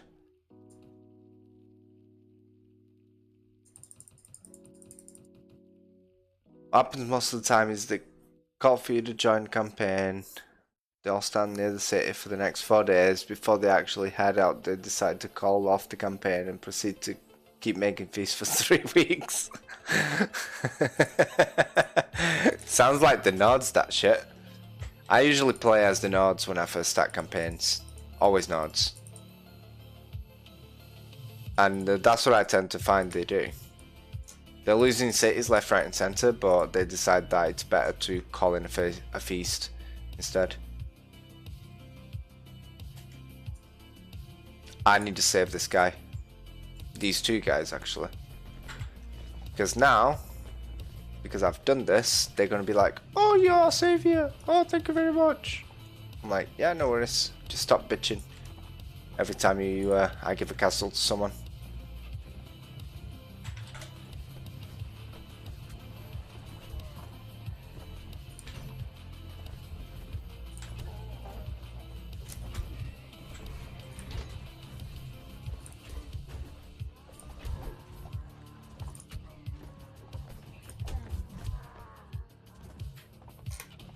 God damn it, mouse slipped.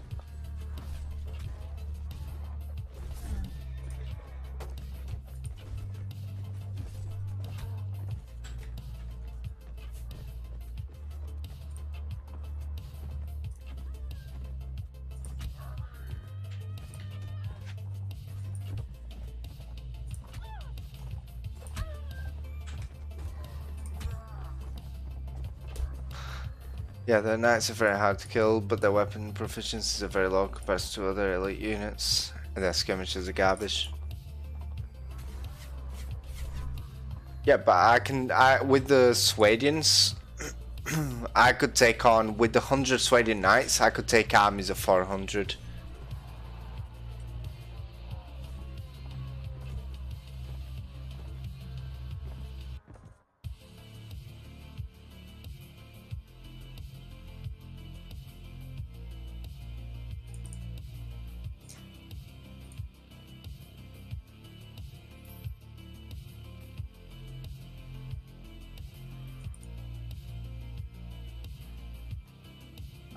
I'm gonna go as well.